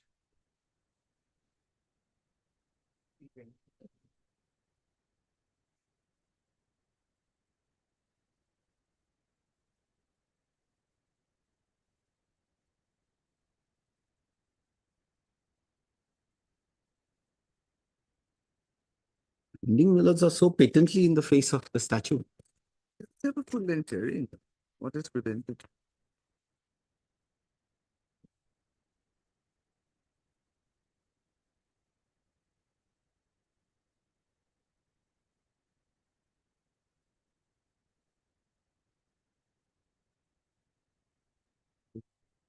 And the goods are in any way not perishable. I mean, you can lodge a fix a date, but a stay, I think, would be imperative in the intervening period. Any date, We can suspend this order. Yes, it's lying for 14 years. And it's a container corporation who never comes up with proper affidavits, past taking out things in piecemeal. That will require some Yes, lordship. full It length will. hearing. Yes. Yes, but my learned friend has not rebutted any of my points, or the issues I've raised. Whatever it is. Well, the hearing, but today we. You are agreed by the letter of 12 Of the railways. Yes, and also the findings here, because you would have ramifications. Findings are really basic. Considered later on. Or we can suspend this order. The letter of the railways. Yes, that's it. But Mr. U. Hazarika, senior counsel, assisted by Mr. KP Pathak. KP Pathak. Here is standing counsel. No, I'm appearing on Bakal. For the appellants. You are appearing for respondent one. Yes, one. Also heard MS M. Hazarika, Learned Senior Counsel, assisted by MS. S. Newark. S. S. Newark. Newark. Learned Counsel. for the response number one, Arkadev and Mr. Arkadev. Chowdhury Leonard, Deputy Solicitor General of India. For responders to answer. Admit. List the matter for hearing when. Whenever. When your lordship is convenient. You want an early date or Lordship, anytime after the 14th of February. After the 14th of February? 20th of February? Yeah. Yes, Lordship. 20. Yes. It's 20. 20 February.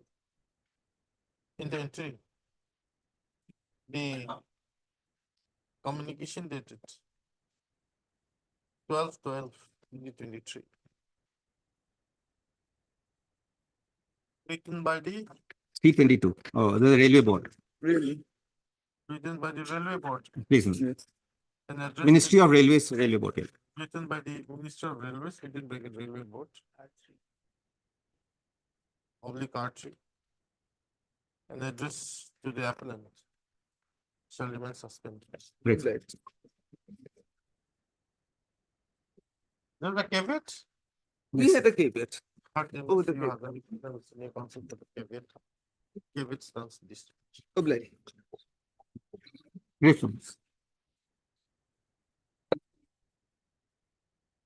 Thank you. Item 12 for orders.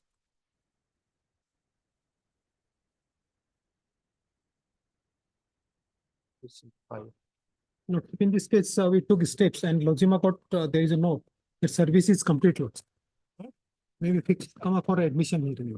Service is complete. Not sir. Office note. Lojima Court. Sir.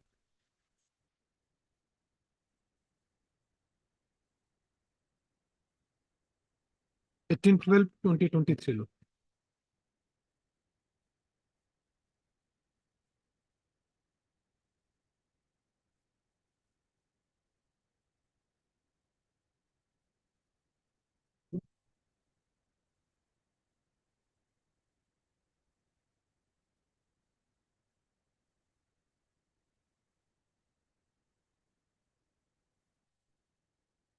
Sole respondent.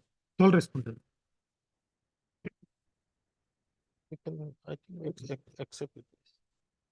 But it's CKL and it's CGC. Senior standing counsel income tax. Lord. Okay, senior standing counsel income tax for the applicant. Where is the order of the Lavazima court dated 18/12/2023?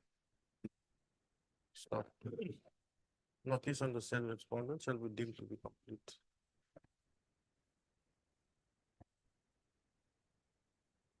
Has it been admitted? No. No, notice was issued. We come up for admission, Lord. This for admission up to 2 weeks.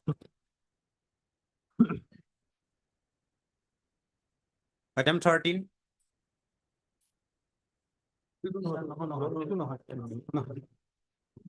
Look, in this matter, the petitioner was sought to be transferred just 6 months before his retirement. This honorable court was pleased to pass a stay order. In the meantime, on 31/12, he retired from service. In view of that, this has become infructuous, my lord. He was sought to be transferred 6 months. You are the, Sorry, my lord. you are appealing for Appellant, my lord. appellant. We approached the learned single judge. Learned single judge dismissed the writ petition, and thereafter challenging that, we have approached this honorable court. He was sought to be transferred just 6 months before his retirement. That was stayed by this honorable court, and in the meantime, he retired on 31/12.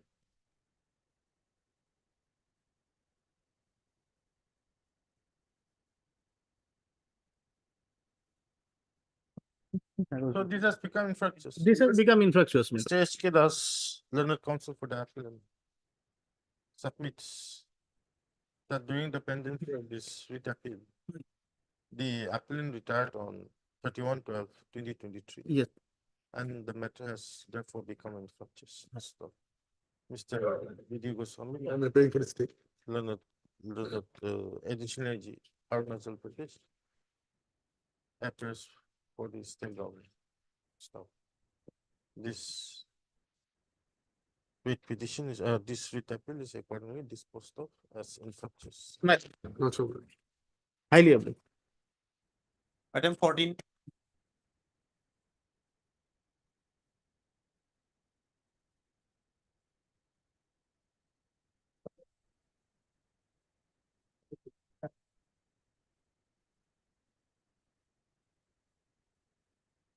I put a respondent one.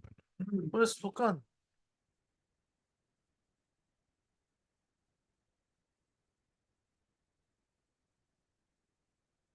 Guwahati University. Last occasion also he was not there.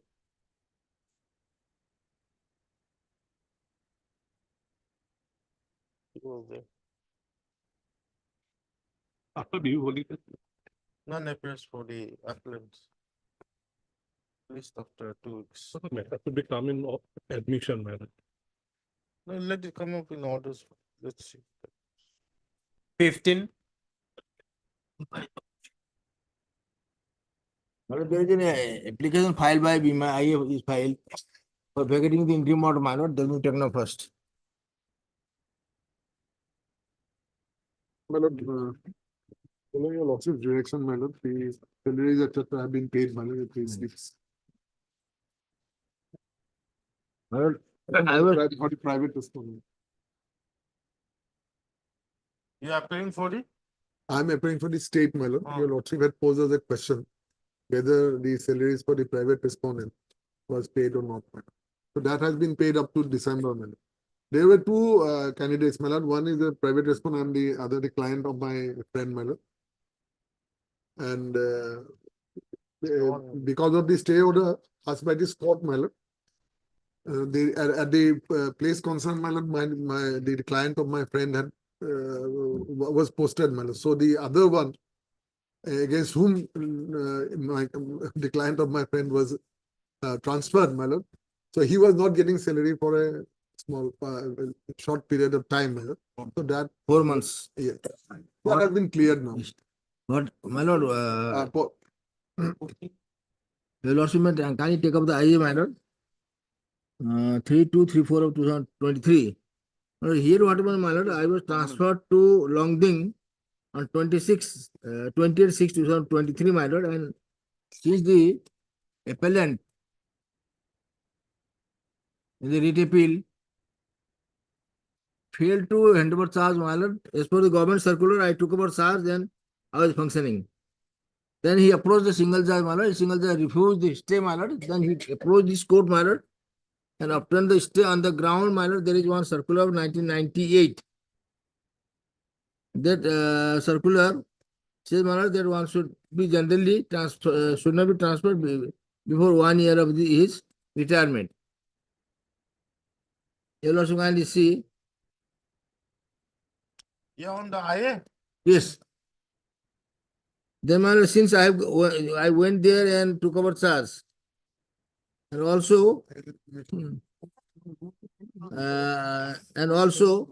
my lord, I started functioning. Then he went to single bench refused it, and my lord, then he approached his court. You also kindly find the circular dated in 1998, my lord. So 2nd June of 1998, it annexure 2, my lord, page 29. The clause D, my lord.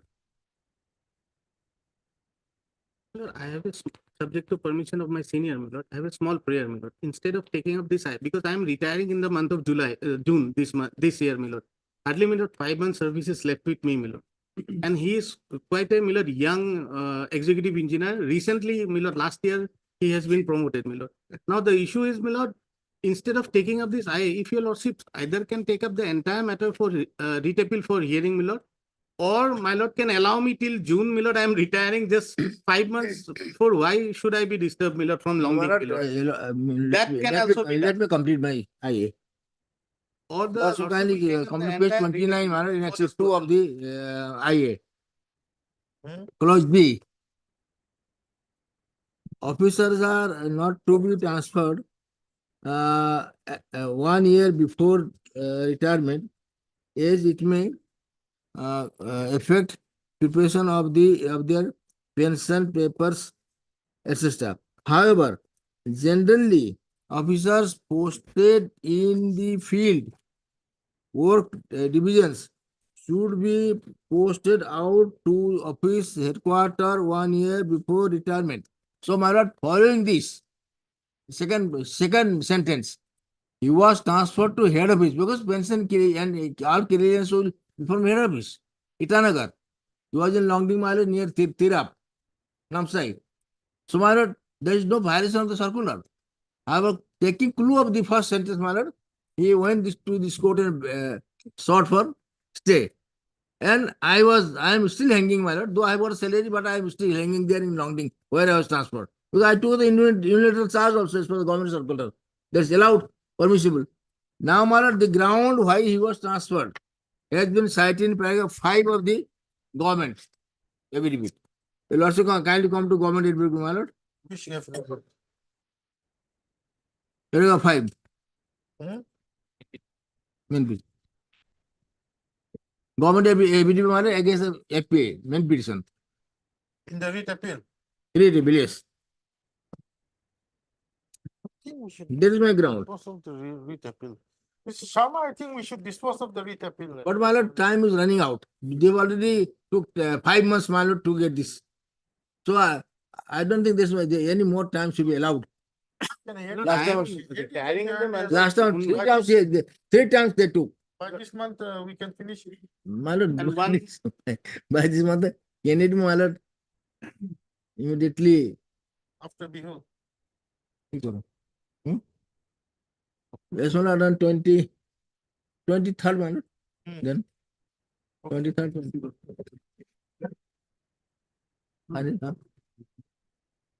It will come on a admission hearing, my lord. You'll also dispose. Very short matter. Only one paragraph covers the case. R.D. Sharma and the senior counsel for the applicant. Mangalwar. Also heard H.K. Das and the counsel for the applicant party of the petition.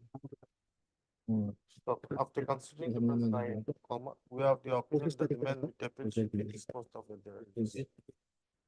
On 25, my lord, he says 25. This matters for admission on 25th of January. And attempt shall be made to dispose of, my lord. Attempt shall be made to dispose of this. Obliged.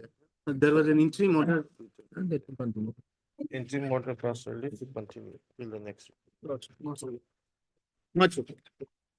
Item 16.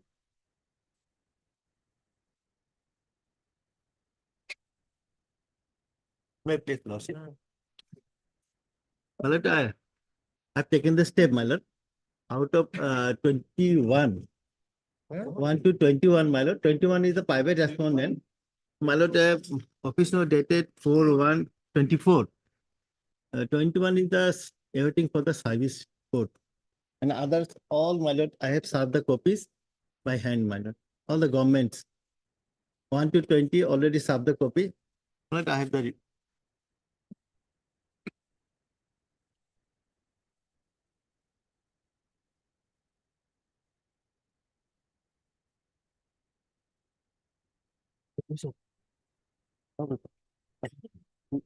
One.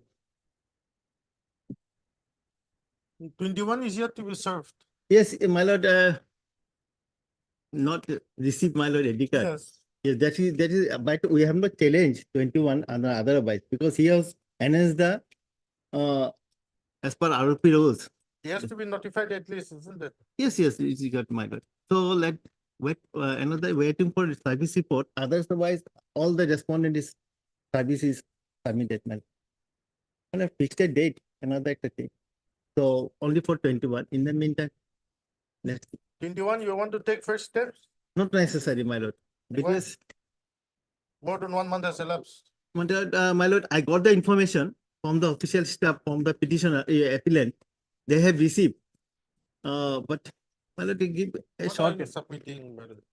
They have received, my lord, copy from the appellant because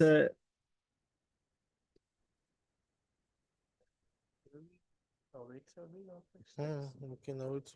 that is my lord. Okay, our service report on response number 21. And list the matter after 2 weeks. My lord, fixed on, my lord, No, we are awaiting service notice. fixed on 5th of, my lord, 5th of February. The date may be fixed, my lord. 5th of February, my lord. Why 5th? We said 2 weeks. My lord. Major. Item 17.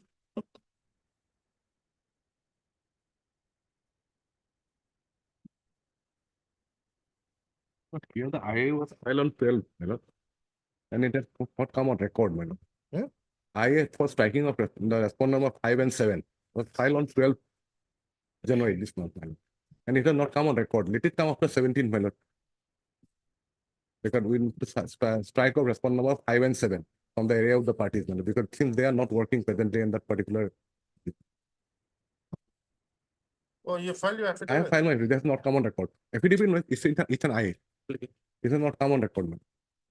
Okay, Mr. S. Bora, then he comes for the applicant, submits that he has filed an affidavit, that he has Aye. filed an IA praying for striking of the names of the respondents 5 and 7 from the area of respondents. Stop. Bora, register to verify and place these matters along with the set IA. After No, let it be on 18th. 18 there will be some difficulty. No, 20, my lord. 20. 20 is a 20 Saturday. Saturday, 22. 22. 20, not 20, 24th. 24. 24. Problem. Item 18 and 19. Okay, in this case, there is a delay application and there is also an application seeking leave to appeal. So in both the cases, we have filed affidavit to take the counters. So Lordship may be pleased to fix the matter for consideration of those applications. You filed your affidavit when? Today? Today. You've got a copy? Today, Aji Paisan. Yes. And the connecting matter is fixed on 25th. The other day, Lordship remembers one Hotra matter of Borpeta, Pirola Hotra. Oh. So in the other case, it was the landholders who have filed a preferred tax. Here it is the tenants. So let all the matters be. Your Lordship, on just 25th. recollect, on the last occasion, I mentioned it before the court that there is a matter before the learned single judge. So we prayed before the learned single judge that we'll mention it for division bench. So we mentioned that some matter is being listed. So let this matter be taken up, all this matter be taken up together, my lord. On 25th. How about the respondent number? Service. Oh. Okay. Which one? Mr. D. Das, the Student Council, assisted by Mr. J. Abbas for the applicant. Mr. D. Cycle and Advocate General Assam. That they have filed affidavit. This one. Regarding one thing, Lordship, the learned single judge's writ petition, which is today listed, I have objection of listing this matter before this honorable court. Okay, For the whatever. simple reason, because it is before the learned single judge. Let it be heard by the learned single judge, not by the division. No, I just, your Lordship, recollect. I made a prayer before the learned single judge. I'll mention because learned single judge can't transfer this matter. He's a master roaster. The Chief Justice only can do it. So I prayed before the learned single judge. I'll make a prayer before this division bench, before the learned Chief Justice, and accordingly I will make a prayer to be listed. So that's permission I have taken. Is up to the And court. it is Up to the court. Now to when the matter is taken up, let this matter be listed on 25th. All this matter. Your Lordship decides then in this matter. Judgment which is put to challenge, the judgment is also will be same judgment which a learned single judge has to decide. A learned single judge say a propriety demands that the same orders has to be passed. So that went against us. That's why I fully we disagree filed. to this submission We on the filed. simple reason because the status of the persons filing the writ petitions are totally different. One is the landholder, the other one are the riotees. So their status is totally No, different. let it How be can there. be on the same I will show it, my lord. I'll show it. Yes. So it can be listed on 25th, but it has to be not tagged. Verify and place the same on record and list the matter on 25th. 25th. 25th. All this matter may be together, my lord. A single judge matter also can be together. Already is tagged today, my lord. Already is tagged. This item Repetition. 19. Yes, yes, that's it. It is not tagged, Lordship. Yeah, it is there. It is already there. It is in the bunch, but tagging is different, Lordship. No, that There has it to be is an there. order. Your That this lordship, matter, yeah. that order I am objecting because if it is taken up by the division bench, then I will lose one forum to challenge it. The intra-court appeal will not be available to me. My lord, the risk is us because they Risk have is to only the state case. also. No, it is Only case. already listed. Yes, let No, it it is be. listed because Yeah. they made a mention. I do not know, Lordship. Yes, But I the meant. procedure is very clear. A writ petition is Let it remain like this. We'll see if yes, the Lordship. CC That, will send that it. We'll yes. send it back. Respond for billing. Well, only one is I don't know. Okay. Yes. Mr. M. Boro. Well, council applies for the response. You want I'll serve. serve a copy? Yes. But there is an interim on the writ petition that will continue. Ma. That is where I have the objection. That is where I have the only objection. interim order. That order has to be passed by the learned single judge. No, it's a division bench matter. It is It is before not a your division lordship. bench matter Your till lordship now. is a higher forum. That's why there is an interim order which has protected us. So that protection is already there, my lord. So that only has to be extended. No, Lordship. Till I fully- 25th, my lord. Let the interim be there till the 25th. Yes, no, yes, Lordship. That Yes. will Yes. let it go to the learned single judge. Let the learned single How judge. can the file keep on Yes. traveling when Yes. it is already tagged here? The tag here, Lordship. This is totally a violation of the procedure. The procedure I'm saying. I'm saying, Mrs. Hakia, we may consider the writ petition on 25th or may not consider. We may send it back to the single judge to pass appropriate orders. You got my point? That observations may be given. While extending it, Lordship, that observation. Otherwise, it will go in a streamlined way. Okay, the interim order passed in WBC 5946/2023 shall continue till the next returnable date. So stop. It is also made clear that consideration of WBC 5946/2023 shall be decided on the next returnable date. Highly obliged. Simply.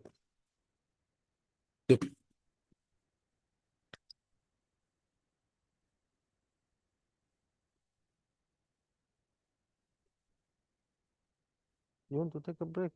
Yes, sir, I'm all right. I'm okay. Not, yeah, not really.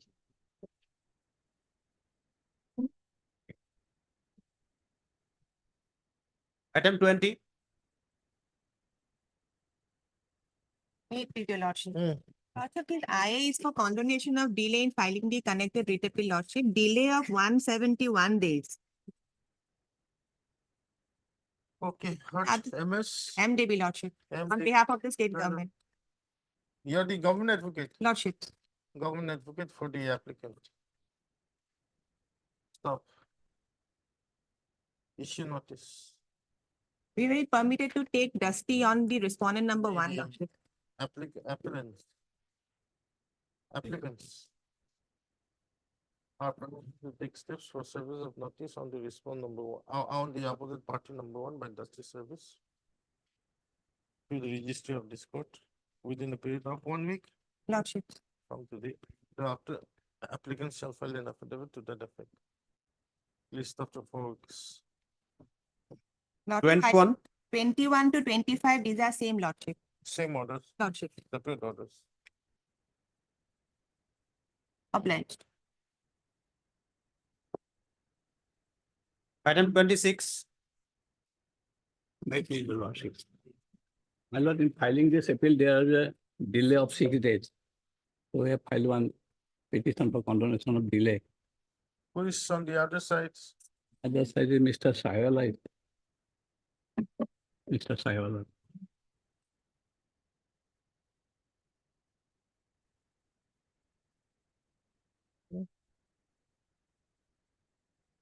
Oh, you have not served copies. Copy done. Actually, appeal is not yet numbered, that's why. Then we have to issue notice then. Otherwise, 6 days we could have disposed of the today. My lord, may be fixed on some other day, I shall inform you. Okay. On request made by C. Chaudhary, then the senior counsel for the applicant list. When do you want? 11. 11th. Obliged. Oh, no, that's fine. 27.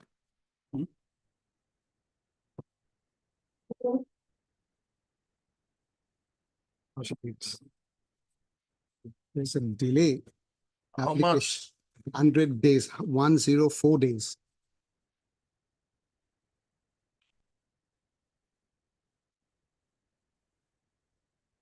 The order was passed on 3rd of August. Hmm.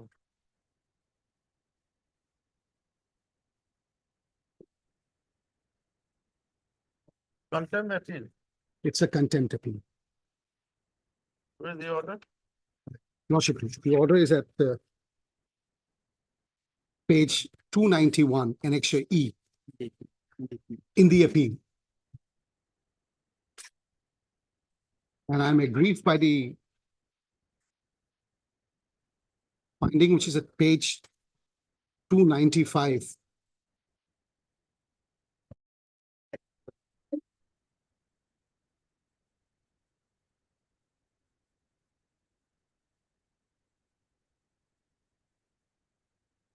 May I just read with the Lordship permission? 295, second paragraph. 3 lines from the top. Examination of averments pertaining to the allegation of the contempt, as stated in paragraph 34 and 37, does not bring this court to even a prima facie satisfaction that there has been any violation of the order dated 30th of September 2020. The averment made at 34 is in regards to certain functions to be conducted before handing over the work performed by the petitioner.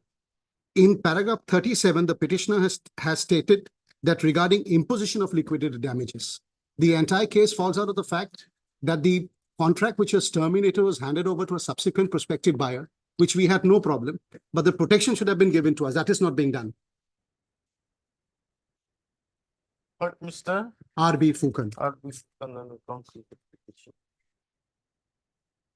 for the applicant. By this application, the applicant is praying for condemnation of 104 days delay in filing the connected appeal. Stop issue notice. Who is the respondent? There are 6 Applicant to take steps for service of notice 6 respondents, Your Lordship. on the respondents, 1 by registered post AD Registered post 80. within 1 week. 1 week. List up to 4 weeks. I'm extremely grateful. If His Lordship is not well, and he will not be pursuing, he will not be sitting in this bench. Now, there's an urgency in this matter because the anticipatory bill that was moved in Bombay, a protection was granted to me only till today. That is why the matter which was listed on Friday was listed today for the case diary to be called. I am only requesting Your Lordships, the matter could be directed to be listed in any other bench today or tomorrow because of this urgency. Otherwise, the protection will expire today. Item number?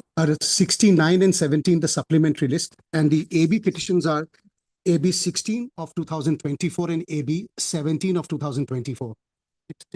16 of 24 and 17 of 24. There are 2 applications that we filed. Court number? Court number 24, item number 69 and 70 in the supplementary list today.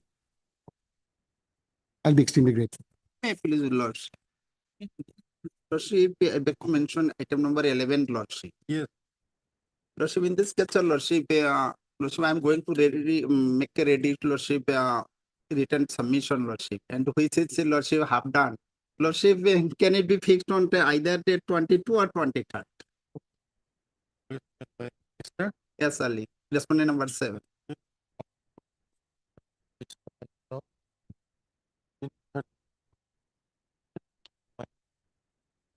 Obliged, Lordship.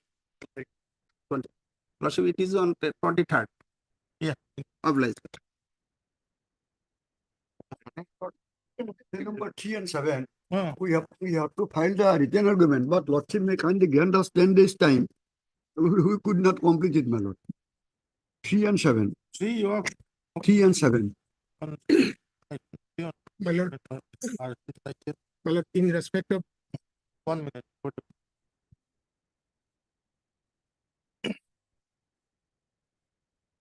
This also will be on 23rd then.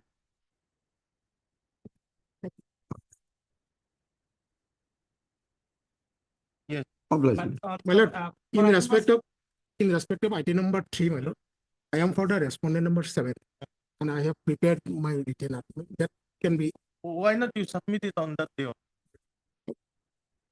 I'm also appearing for respondent number item number 7, madam, for NCT. Item 7. No, that was already mentioned on my. Item 7. Item 7 goes with item 5 to 8, isn't it, Mr. Saikia? My lord, Where's Saikia? 14, 15.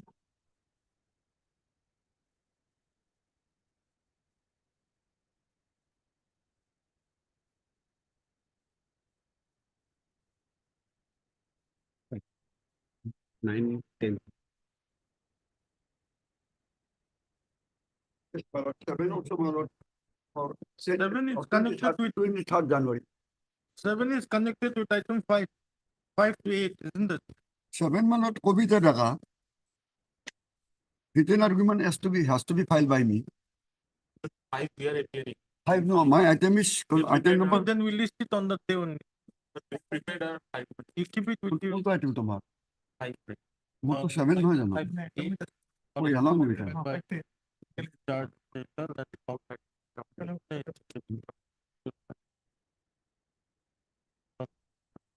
My lord, in item number 3, I appear for the record number 4, 5, and 6. The written argument is ready, my lord. Shall we file it on the next day? Yeah, yeah. Item 3. Item 3. My lord, I beg to mention item number 9 and 10, my lord. Due to some personal difficulty, my lord, I could not prepare written argument in respect of item number 10. In respect of item number 9, I have prepared. So, Lordship, as both the matters are tagged. When? Day after tomorrow also, Lordship will take, my lord. I will prepare the other. As your Lordship. We'll list it on 23rd. My lord. On the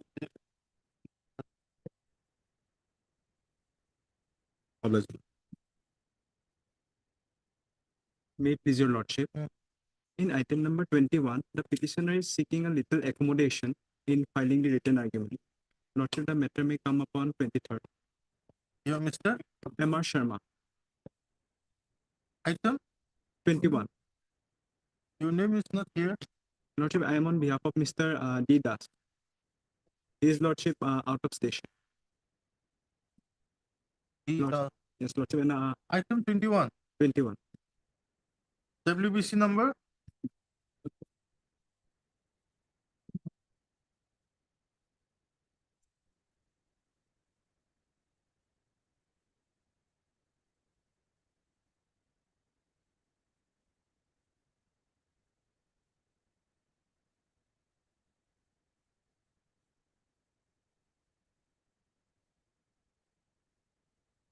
Your lordship, 4237-2022. You are for the petitioner? Yes, lordship. It is KK Mahanda. Yes, lordship. I am his junior. And lordship, on the instruction of Mr. D.K. Das. Devakumar Das. Okay, and on behalf of Mr. DK Das. When do you want? 23rd, lordship. Much obliged. My pleasure. I'm appearing in item number 12 and 18. Some more time may be granted for filing written arguments. I'm appearing for the petitioners. Item number 12 and 18. Okay, item 12. 23rd 23rd and 18. 18. 12 and 18. Same order. Yes. My lord, items number 14 to 17. Yes. In these 4 repetitions, the orders which were assailed, those have been withdrawn by the college authority. I represent the college authority. I want to file a short affidavit bringing those resolutions on record. Then it will have to be heard again. No, my lord. In fact, the matter has become infructuous because the relief has been given by the college itself. Who appears for the? I am appearing for the petitioner, Lordship. As per my instruction, the college has recalled the resolution which were challenged by the petitioner. So in that view of the matter, if the college places those recalling resolution, the matter can be resolved, Lordship. When do you want? My lord, immediately after the holidays. So we'll fix it on 23rd. My lord. Okay. Just heard Mr. S. Chakraborty. S. Chakraborty, then it comes for the. Mr. M. K. Chakraborty, senior counsel appearing on behalf of the college authority. College authority. That the impugned order has been withdrawn. Orders, my orders have been withdrawn. And praise for some of the time to enable him to find an affidavit placing the same order. Based on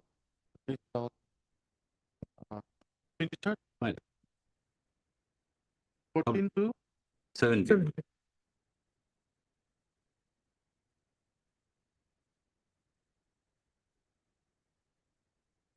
Apply.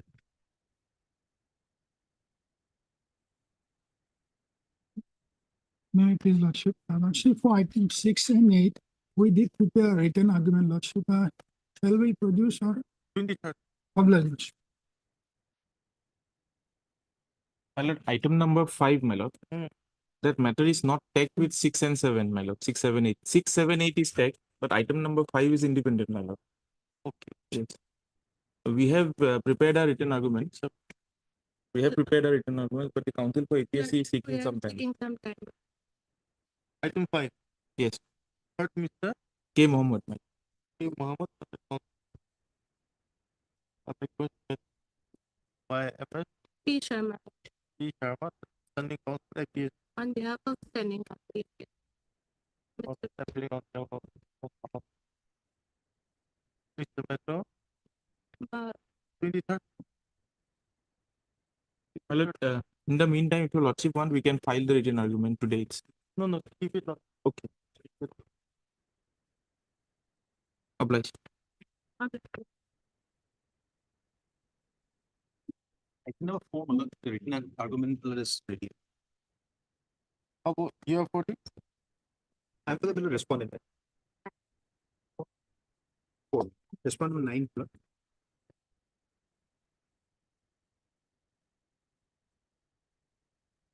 Respond 9. 9. I'm for respond number 9. Petitioner. I am the other matter. Who appears for petitioner? It's a bit of 3 das not here.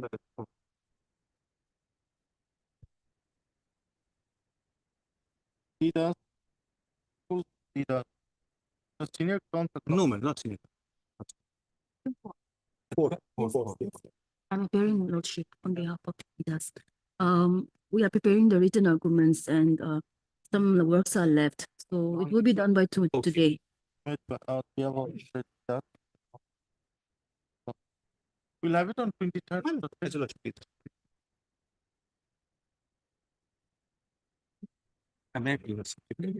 Item number 11, my lord. 11 is mentioned. Already mentioned. Yes. On 23rd. Correct. Item 2. Vote item 1. Item 1. The written argument has been prepared, Lordship, and I may be allowed to submit that. About the other side. My lord, as my senior Mr. S. Datta is out of station, we may be allowed some more time to file written argument. The senior advocate. Yes, my lord. Heard Mr. I appear on behalf of Mr. A. Kolikala.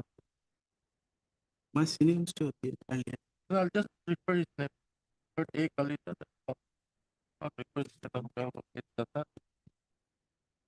Body respondent. Yes, ma'am. Respond when 23rd. One copy of the written argument, Lordship, I may give. Lordship may kindly Keep it on the table. Make it. Obliged. Item 2.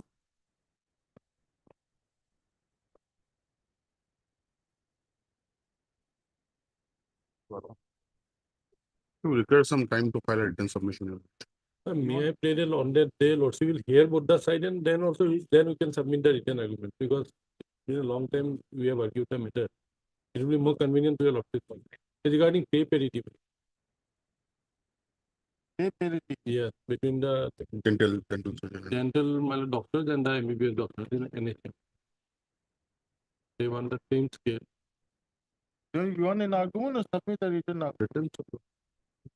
Then I will also submit it. You have prepared. Not yet prepared, your Lord. Request made by Mr. And bottom Lord. 23rd. Well, 23rd. Item 13.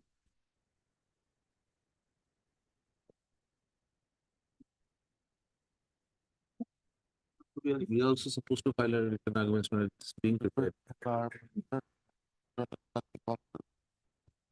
Department of School Education.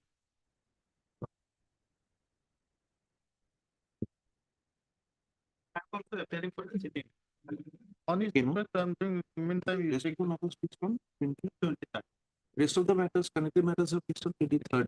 23rd. Yeah, I'm fixing all on 23rd so that we can have. Well, publish. Item 19.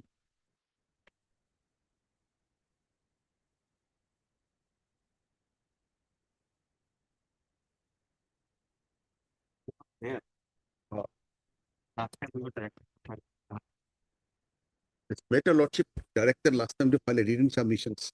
It is ready, sir. We are filing there. How about the petitioners? Petitioners.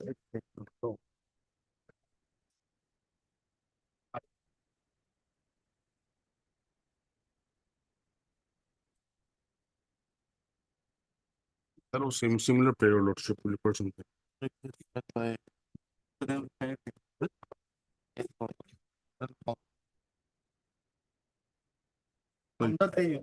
Lordship.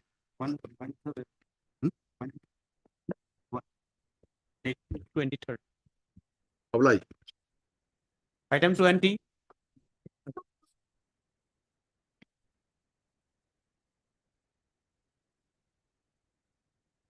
And the Lordship, after vacation, Lordship.